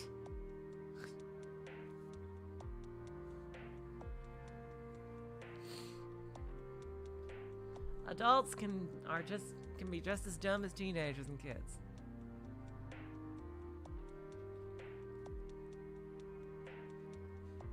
Like, I thought the exact same thing as a child, too. Like, oh man, adults must know way more and all this. Nope. We're just fucking dumb. Everybody is. Jeez. Don't even expect it. Especially nowadays. Let the record indicate Chief Counselor's remarks were prefixed by an overly dramatic sigh. This is getting awfully out of control. Councillor Kim, do you withdraw the remarks? No, I want to know what possibly could motivate anyone to nominate that man for the single highest position on the ship. It is an admittedly curious decision. Obviously, I'm not completely unbiased here, but I don't think he has the track record to support such a position. We've actually... Councillor Mute, if you would. Yes, of course, I'll be blunt. Right now, the most important thing to the continued stability of this ship is how we deal with President Park and this idiotic democracy movement. Right. I mean, everyone agrees with that, yes? Therefore, our job is to undermine his actions at every turn, right? Again, nobody's arguing with that, are they? Oh boy. How is electing Rio as Chief Counselor going to do that? How is it not simply going to send a stronger message to have someone with an established record? I also don't understand the reasoning.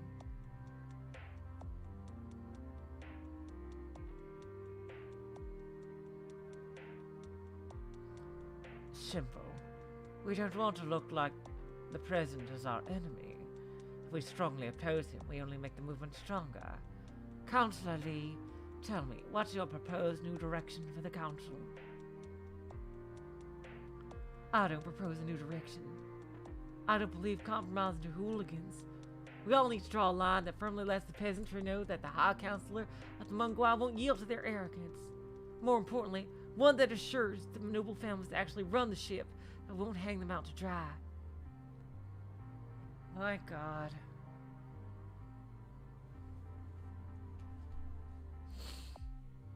I don't disagree with the principle. I don't like compromise either. Councillor Rio, I'll hand this over to you. It's simple. We don't compromise. It's no new direction. It's the same direction as always. We protect the best interest of the ship and maintain the social order that's worked for centuries. Inside this room, nothing changes. Then what was Councillor Mute going on about? Inside this room, nothing changes. Outside, we're the face of reform. We're the best friend of the average man who got so excited to elect President Park. President Park will propose whatever nonsense he'll propose, and we'll say, yes, of course we'll do that. With some changes, but we're just as interested in reform as you. But inside this room, nothing changes. And that's how it's done, boys and girls. Efficient and subtle. Wow. That's why Counselor Rio is perfect. He doesn't have an established track record. We put him as chief counselor, and he says he believes in reform. They're not going to be able to argue with that.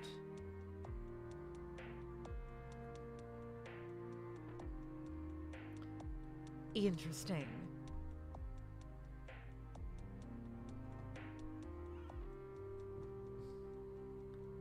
Come on, Counselor Lee. Surely you can see that this is what's appropriate for the moment. Oh god, this is just... Oh.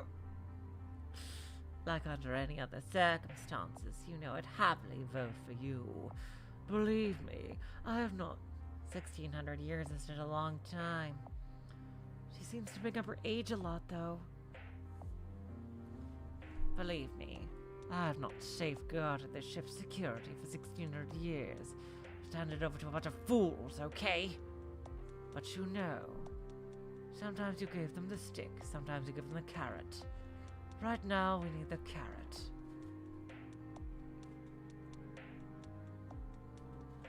Then we... Oh, God, I keep doing it.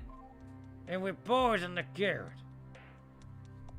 Yeah, sure, whatever. That's some kind of metaphor.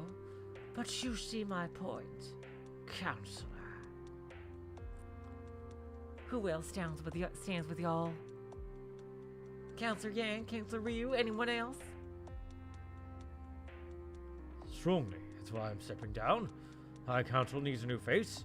A real new face, not simply the same old establishment figures the peasantry already hates. It's a good argument. So old and you named the new chief counselor that easily.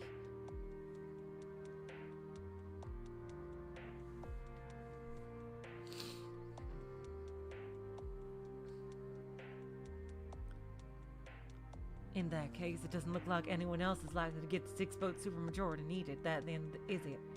Alright, Counselor Ryu. The chief counselor's faith in y'all is misplaced. I withdraw my nomination. Really?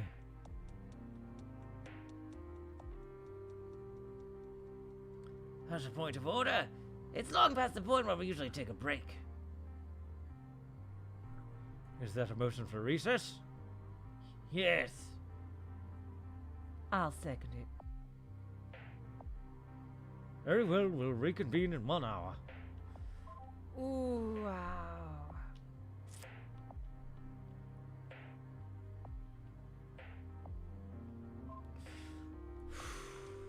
God, this is heavy. Back to heavy shit.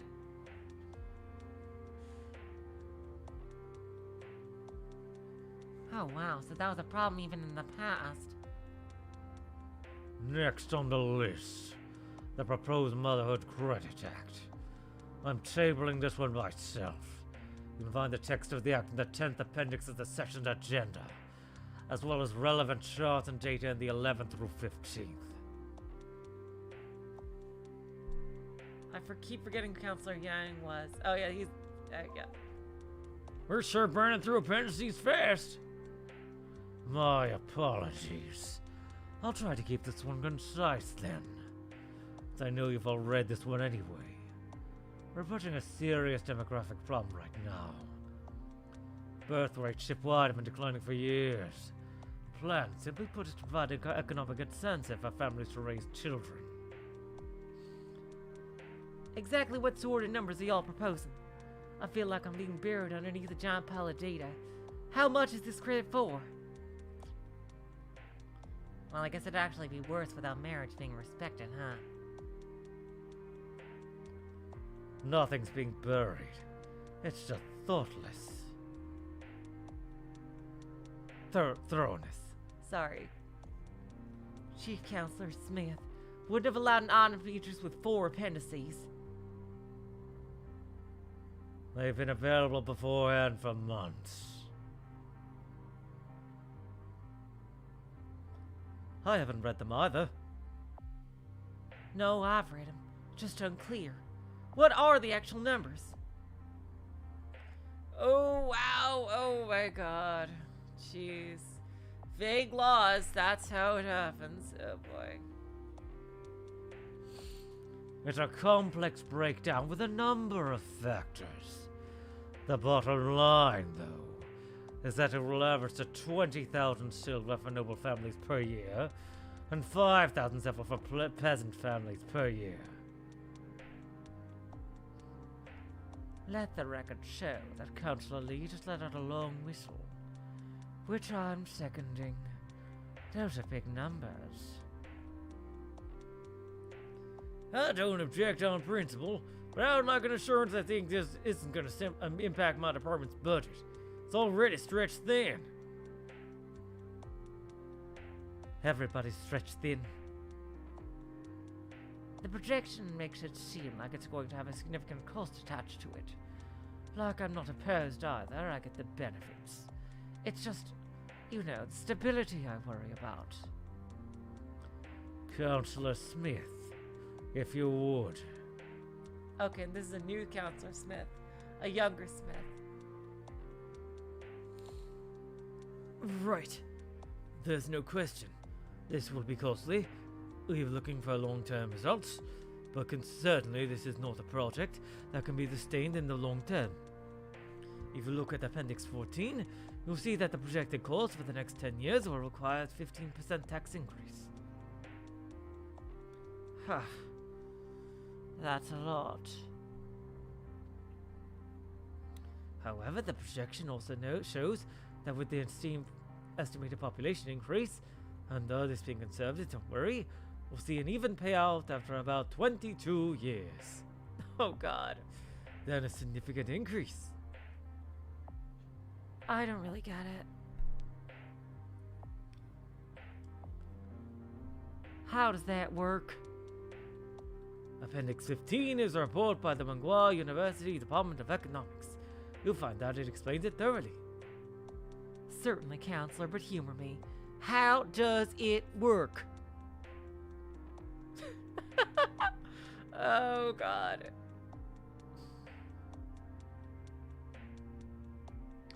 Well, basically, when the population goes up, it means the workforce increases, which means there's more people to do more jobs.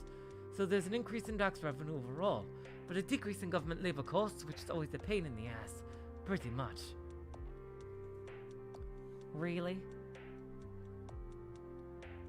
I'm sure the Council of Education will vouch for the quality of the university's findings. Yes, of course. I'll stand by it.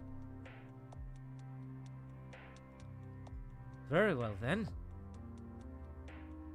Oh no, Counselor, very well then. Okay, but here's my problem.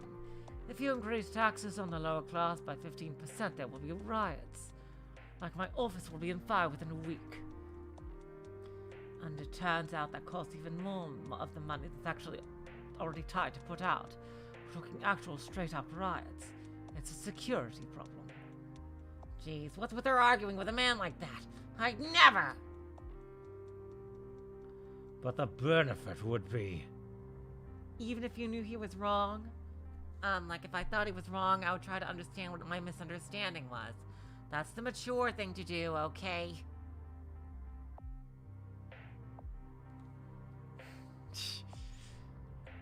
I get what the benefit would be. It just doesn't offset the costs of, you know, offices on fire. More workers would be a pretty good thing, though. Is it? Don't worry, Yunai, it's okay. I know you'll get it eventually. Oh god.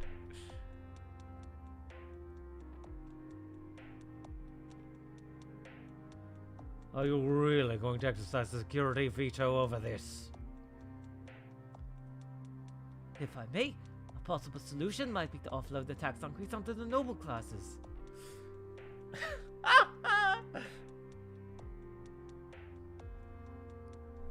That is a terrible idea.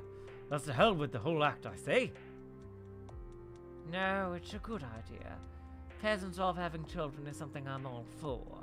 Peasants raising happy families do not set fire to anything. To be perfectly clear, I'm very much in favor of the not setting fire to things option. Okay. Councilor's security may be over-dramatizing a little. Don't sound so certain. We need to find some sort of consolation for the refusal to carry out President Parsons' insane school credit idea. Oh, God. Ugh. God damn it!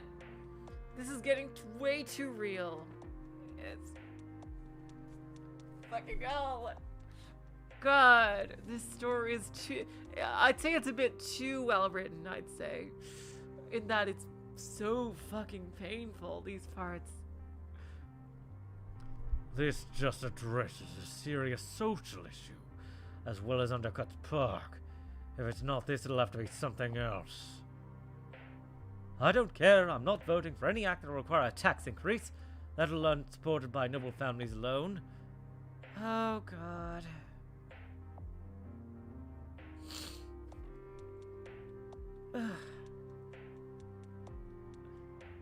Yeah, me neither. This is certainly going nowhere fast. Counselor Smith. Yes? I'm sure something could be changed to address the counselor's concern. Right. Well, we could probably just take the funding from the surplus. It'll all balance out in the end anyway. I didn't think to submit any numbers on that, though. Assuming the counselor's state is correct, and no new taxes were levied on either the peasantry or the noble classes, would anyone object? It'd be okay by me. Assuming the counselor stays correct, no. There would be no objection. Yes, fine, whatever, I don't care. I'll just put my head in the guillotine. Do. But like, I guess it went through in the end, right? I would have no problem. What they all said. Great. Counselor Smith, please provide a new report on the feasibility of surplus financing for the Motherhood Credit Act. The item is tabled until then. Moving on.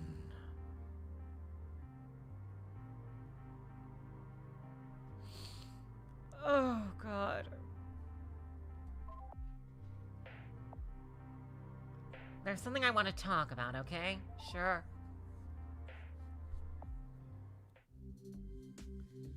So, hey, Miss Investigator, do you mind if I ask you and I a few things? Is that okay with you? Not by my back. Okay, fair enough, but... Well, it's something kind of embarrassing, so I don't really want to say it in front of you for her sake. Wait, what? What are you talking about? Oh, you know, some of your data that we brought back from the Mungla. Huh? As in Block 34. Ooh, that's a new block that we haven't seen.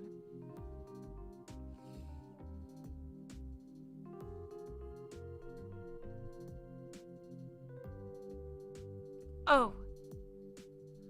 Please don't mention that. That's... I don't want to talk about that at all. I just don't know about some of your ideas about... No, please don't say anything. It's too embarrassing. Oh my god, Block 34. I get it. Oh my god. Look, I didn't think I'd ever talk to another person again when I wrote those, alright? So for 400 years ago, please don't bring that up. Oh, she wrote this before she got frozen. Wow. Well, okay, I just want to make sure you understood. Please, let's move on. Let's talk about something else. Let's talk about anything else. Oh, just get back to reading. Reading is good. I like reading. Let's get back to reading. Let's never ever talk about any of that ever again. Oh, and we got a new,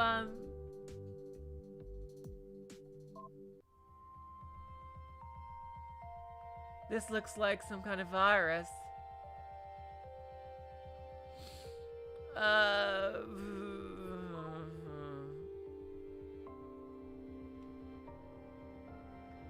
save.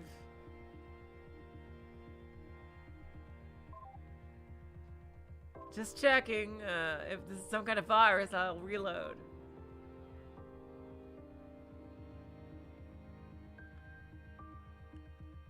Hello!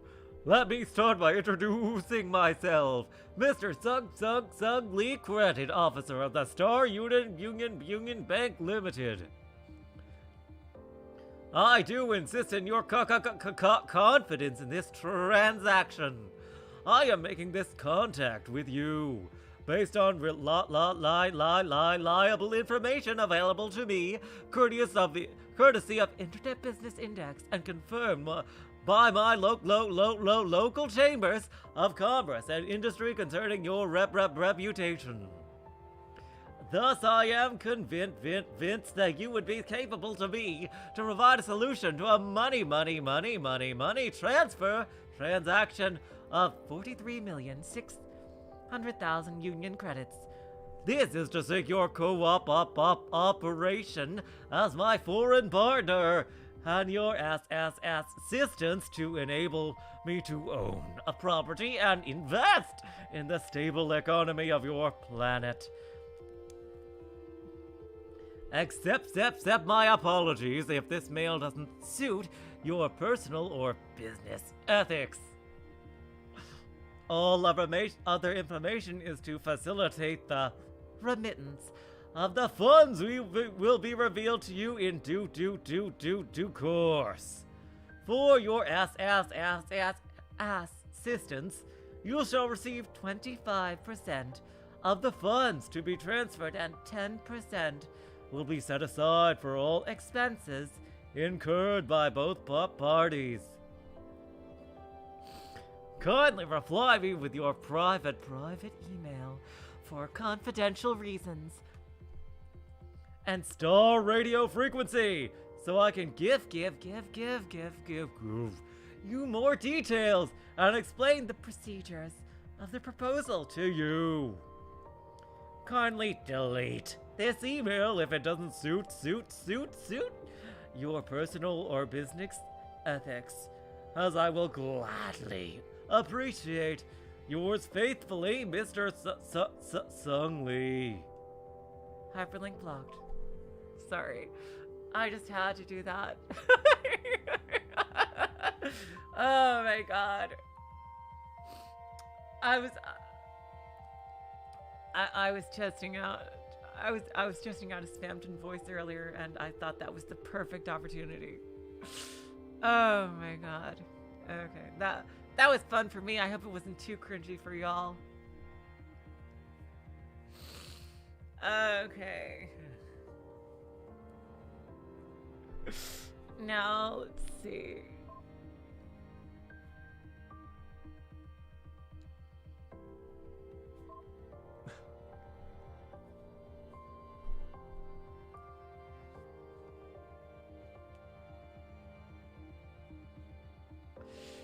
Okay, now let's see. Nobility Stipend Amendment. Yeah, this is going about what's, probably it's the nobility stipend that is just gonna go, skyrocketing. Okay, there was some fun, lighthearted shit. Now back to this depressing reality.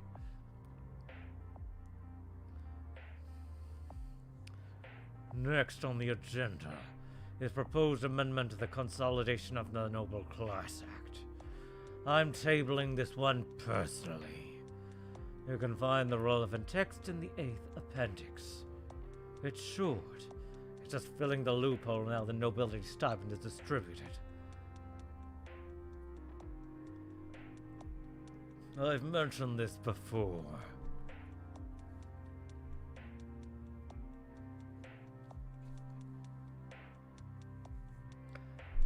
Can we keep this one short so we can get to the part of the agenda that's important? Wow. I can't believe I'm saying this, but what Councillor Kim said. I'll just read out the entire text of the amendment.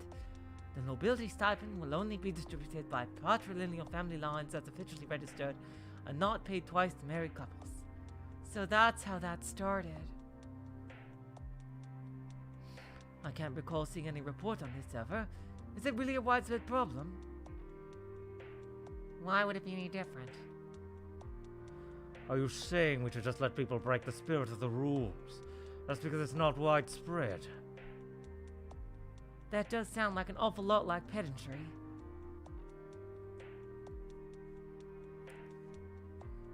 Alright, sorry, withdrawn.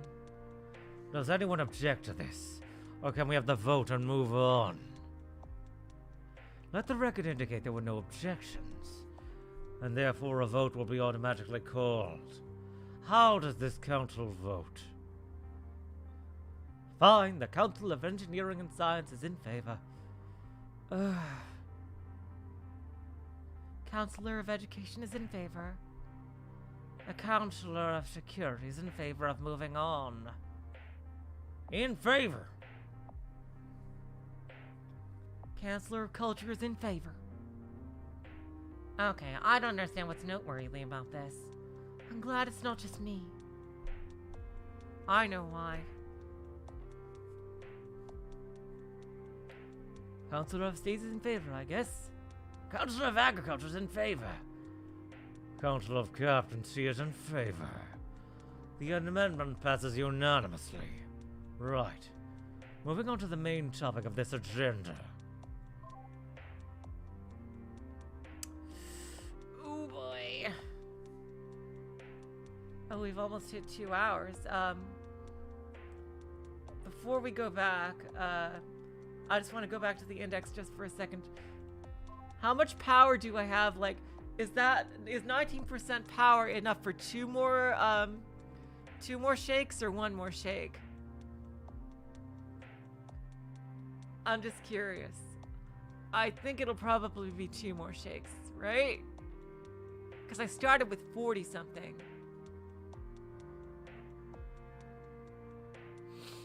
So I think I'll finish reading, 2 more groups of 6. So basically the rest of M4 and the first part of M5 and extractions, Alright, so I'll finish these 2 and then we'll call it a day for today because I realize I need to spread these out because I don't want to be caught in the beginning of a stream running out of power. So next stream we'll try to exhaust the power for day 2.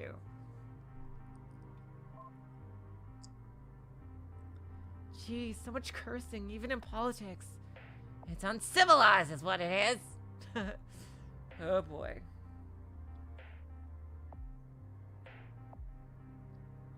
Let's formally begin day 9 of debate on the Meritocracy Act.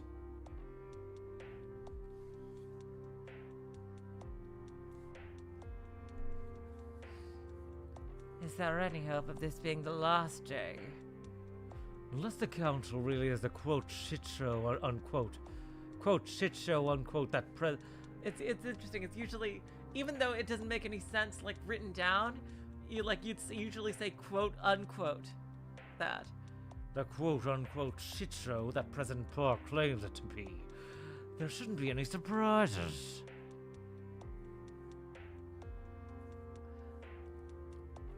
Everyone should be on the same page. Everyone had better be on the same page. Are we really going to have the word shit show in the Council of Records? Yes, it's hopeless. 3 more years of debate. Can't wait.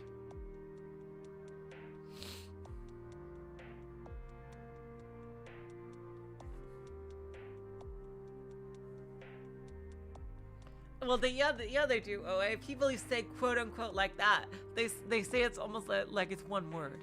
They say quote unquote like that. Like when I was young, I thought it was just one word, like quote unquote, like that. It took me a while as a kid to understand that it means like you're saying quote unquote. Yeah, so. If we could focus, please. I understand that several councillors have amendments they'd like to table.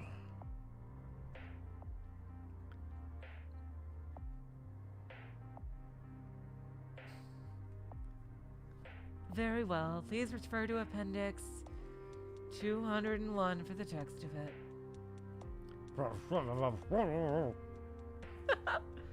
Order! Please continue, Counselor O. It states essentially that the meritocracy exams will be run exclusively by a committee chaired by, the president of Mungwa University. Composed of entirely currently existing nobles, and that no person currently standing on council will solicit or engage in any improper relationship with a member of the meritocracy committee with the purpose of falsifying exam results under penalty of essentially being barred from the exam. As in, Queen Yuna would have ultimate oversight of the council. Oh.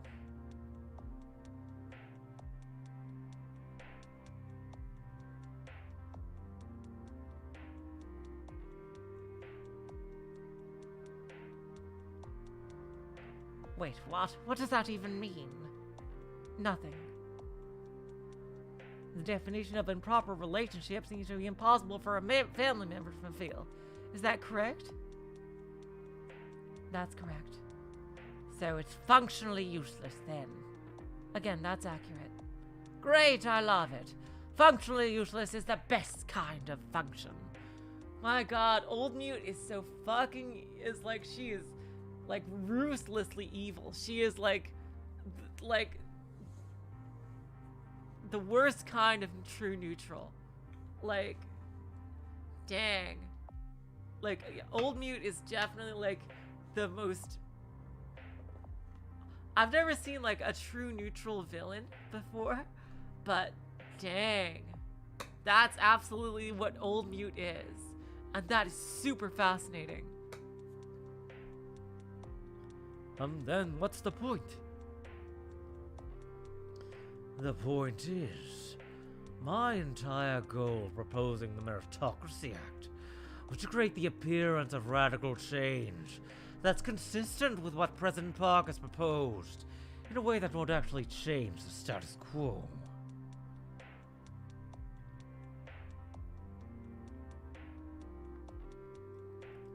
Well, that won't change the status quo, except for hanging anyone but the 8 families out here to try. Hanging nobles out to dry? How barbaric. Yeah. Oh no, not this again. What the hell, Counselor Yang? Who really cares about the nobility status of the Kang or Han families? They're not here. God, even Counselor Kim is just... He's gone from apathy to outright ruthless indifference.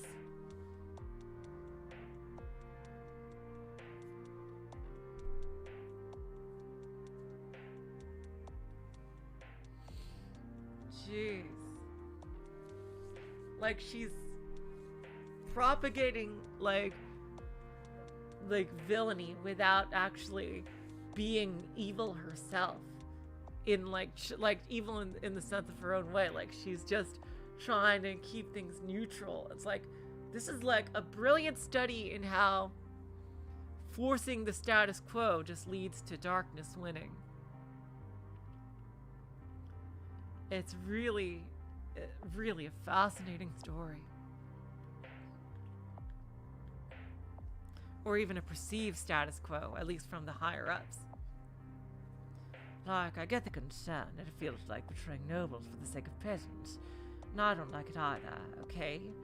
This is pretty clearly the best way out of the problem. We could stand to lose some dead weight anyway. I don't really like the tone of that. Man, what happened to no surprises?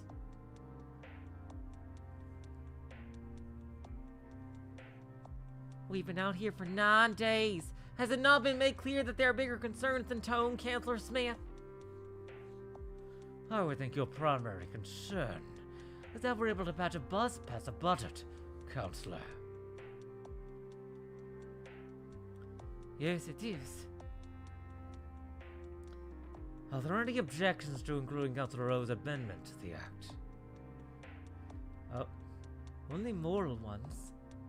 Counselor? Sorry, strike that statement from the record. No. Then the amendment is added to the Act. Who else had an addition?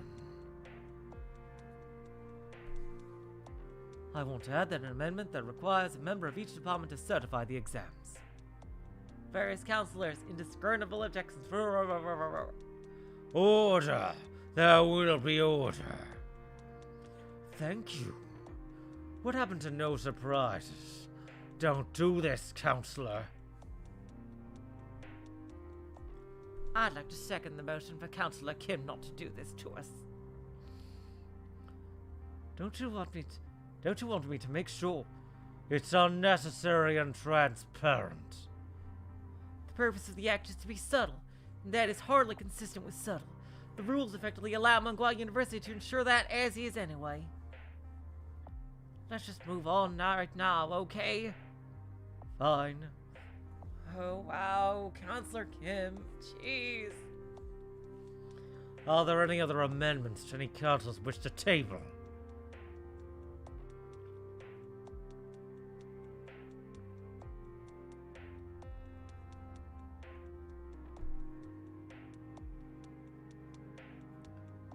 Yes, I actually do. It's co-authored by us. Text can be found in appendices 199 to 192. The proposal is for all meritocracy exams to be broken into several brackets, for the counselor position to be awarded to the oldest member of the top bracket. Does that really make a difference? What, of course it make a difference. Respecting elders is important. Jeez. My God.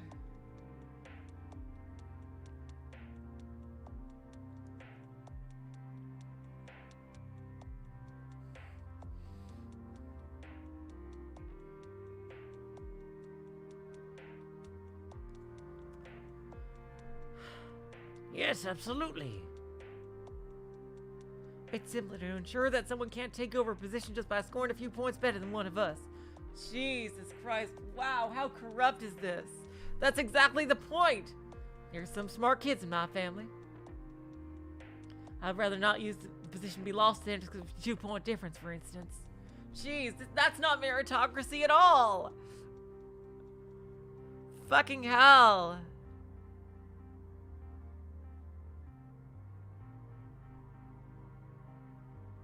That's the opposite of meritocracy. So meritocracy wasn't meant to change anything then. How corrupt. Even Mute realizes. Wow. Wow. Even Mute realizes this abject corruption. Oh, okay. Fair enough. Why doesn't she care? Because her only directive is security. Any objections? The item is added to the Act then. Any proposed amendments? No. Could it be that the end is finally in sight? Finally, after 10,000 years of debate, it's time to vote. It's about time. How does the Council vote on the amended Act? The Council of Security is in favor. Chancellor Culture is in favor. I still think this is a terrible idea, but I'll vote in favor. God. Oh, God. God. God. God. God. God. God. This story, man. This story. Councilor in State votes in favor. But let the record show I'm not comfortable with it either. You motherfuckers!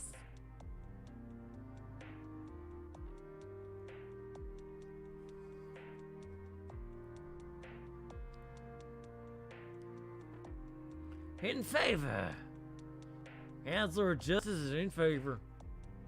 The Counselor of Captaincy is in favor. The Meritocracy Act passes unanimously. After 9 days of debate. That concludes the agenda for this session. I'm personally going to motion to prorogue. I don't know how to pronounce that word. I'm sorry, I've never heard it before. To pro council until after exams are conducted. as soon as the act is signed by the President. As soon as it's signed, as soon as the smug jerk has choked on the shit show crack. I'll second the Chief Counselor's motion. Assuming the act is signed with no problems, we'll reconvene after the meritocracy exam results are confirmed. See ya in 3 months, then. Let's go home, counselors. Council is dismissed. The new council.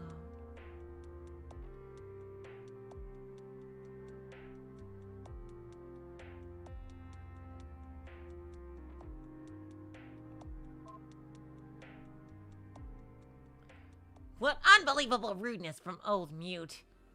You don't think Counselor Yang was worse? The Monghua High Council session for June 27th, 4042 has now begun. There's the first session as the meritocracy exams, and there's a lot of new faces here. Congratulations, counselors. Plus one very old face. Oh boy. Counselor boy, you're not going to go very far if you don't learn to respect your elders like now. Oh, he was replaced by another Yang, a different Yang. Just an observation. This is a different Yang. Okay. Moving on. There are a lot of items on the agenda that have been put forward by various counselors. Unless you'd rather spend your time bickering, I suggest we get started. Okay, let's get on with it. That's not my place to say. First on the agenda is a tribute consolidation proposal from Councillor Smith. You can find the full text of it in Appendix 1. You have the floor, Councillor.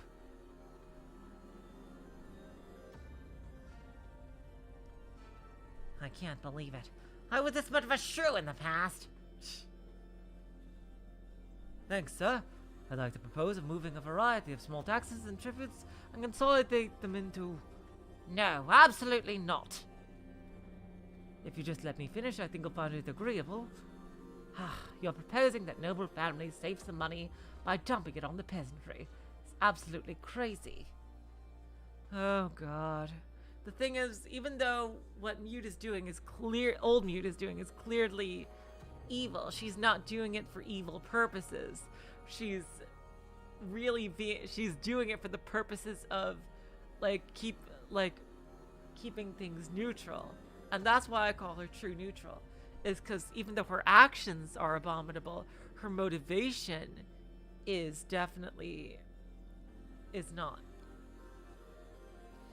She's not motivated by selfishness or wanting to subsume others. She's motivated by one thing, to keep things status quo. And that's why I call her true neutral, even though her actions are absolutely abominable. Absolutely crazy. Oh, a new counselor, Counselor Han. Like, no wonder the ministers I thought I was trouble having known her. If you say so.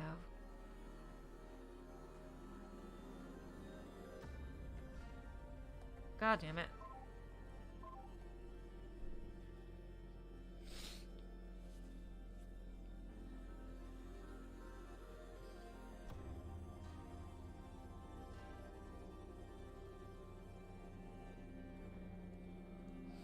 God, what voice should I use for him?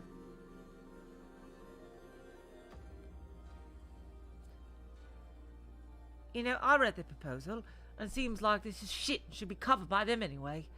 It's not like nobles have any use for example, the interdeck rail system. What's your point and problem, Mute?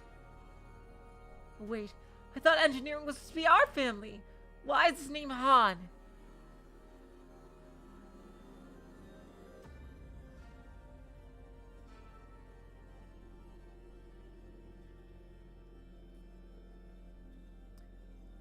Counselor O. He replaced another. God damn it, there's all these new faces. I'll just use the same voice.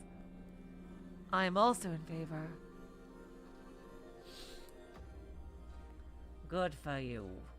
My problem, Mr. Hahn, is that this is going to be a very heavy burden on the peasantry that as of this moment actually doesn't hate us right now. Like seriously, is that going to be the first action of the new High Council? Piss away all our goodwill.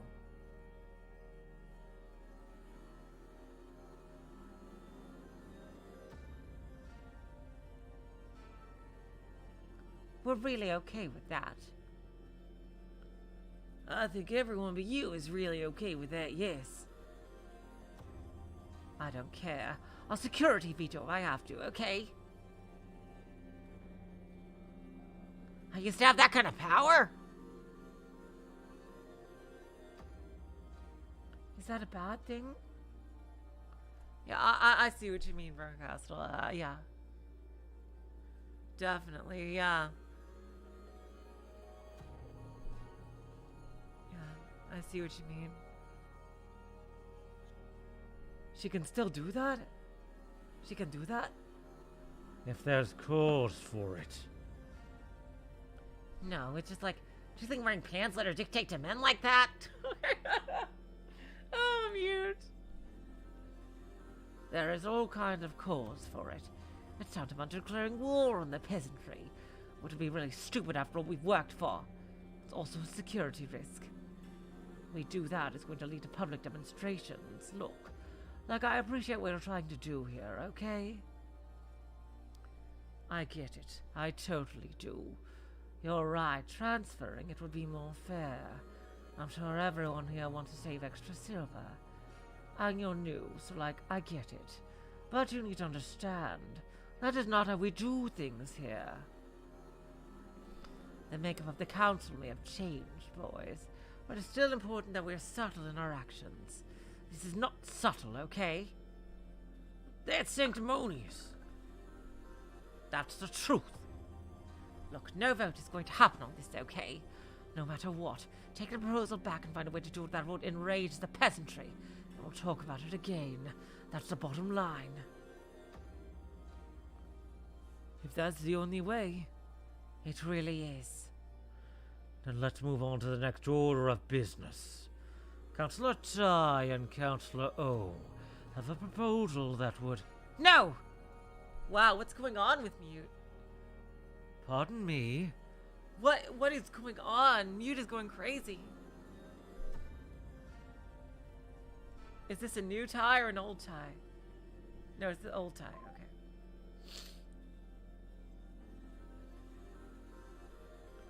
Will you not even let me speak? Save your breath. It's a terrible idea. The effect will be that no peasant will be able to use any of the ship's computers. You realize this, right? See, look. That isn't what it says.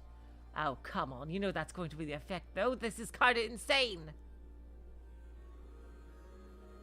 Oh, see, look. Now, here's the thing. Like, look at...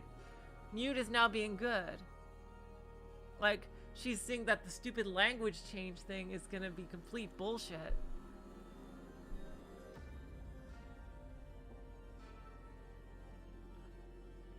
What's wrong with encouraging the peasantry to seek out a proper education?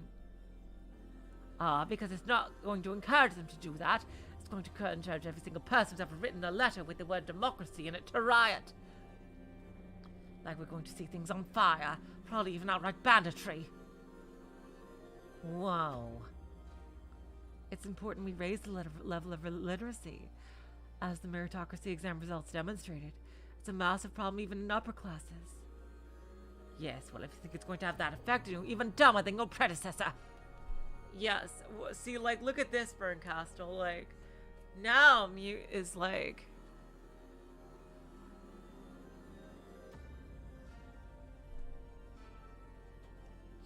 She's arguing for the masses to have access to the computers. That's completely out of line. Yes, withdrawn. But find another way to promote this agenda, one that wouldn't in my department need to put out fires. Will you abuse your security veto for everything this council puts forward? Just watch me. Oh, Mute is getting pissed off. And there's no point in prolonging this. Next item on the agenda is a proposal tabled by Councillor Yang. The proposed Electoral Monitors Act. Oh god, I'm gonna have a fucking ulcer. You can find the text of it in the 5th appendix. I hope you'll be vetoing this one out of hand, Councillor Mute.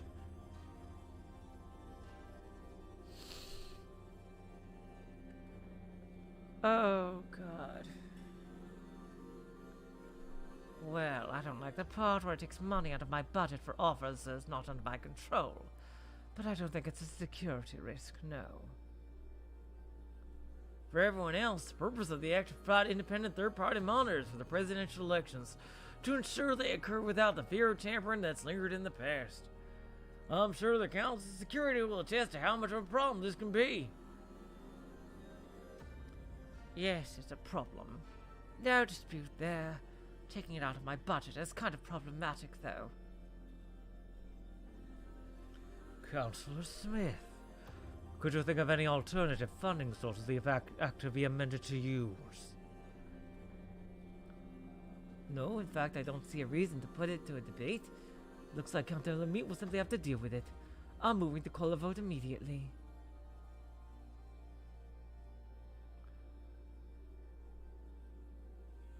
She sure deserved that one. Yeah, Oe is from Russia, yeah.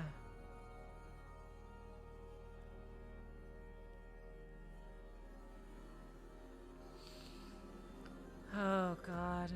Seriously, God. Wow. How? I see that's how it is. Seconded. I'd also like to second it. Yeah, same. That was much quicker than anticipated. Of all the petty! Gee, she sure deserved that one. We'll call it then. How does the council vote? I'm in favor. Also in favor.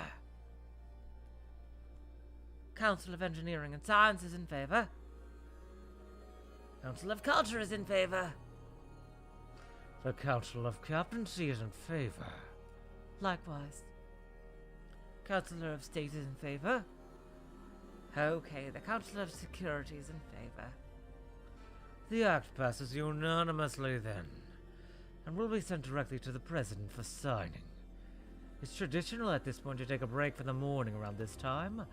I motion to recess.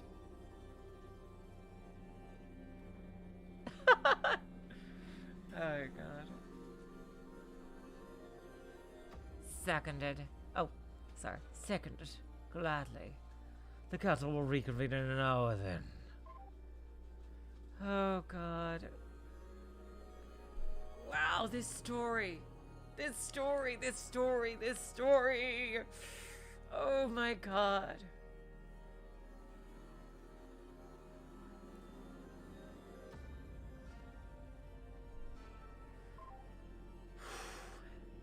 This is some heavy shit. God, this is a heavy, heavy story.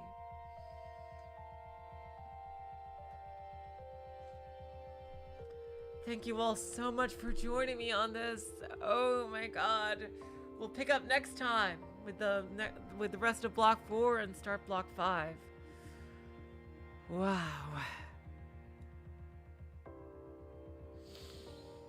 Just wow. Root double on Tuesday. I will continue this on Thursday. Until then, I will say so long, farewell, auf Wiedersehen, good night. You're all the sweetest of hearts. See ya.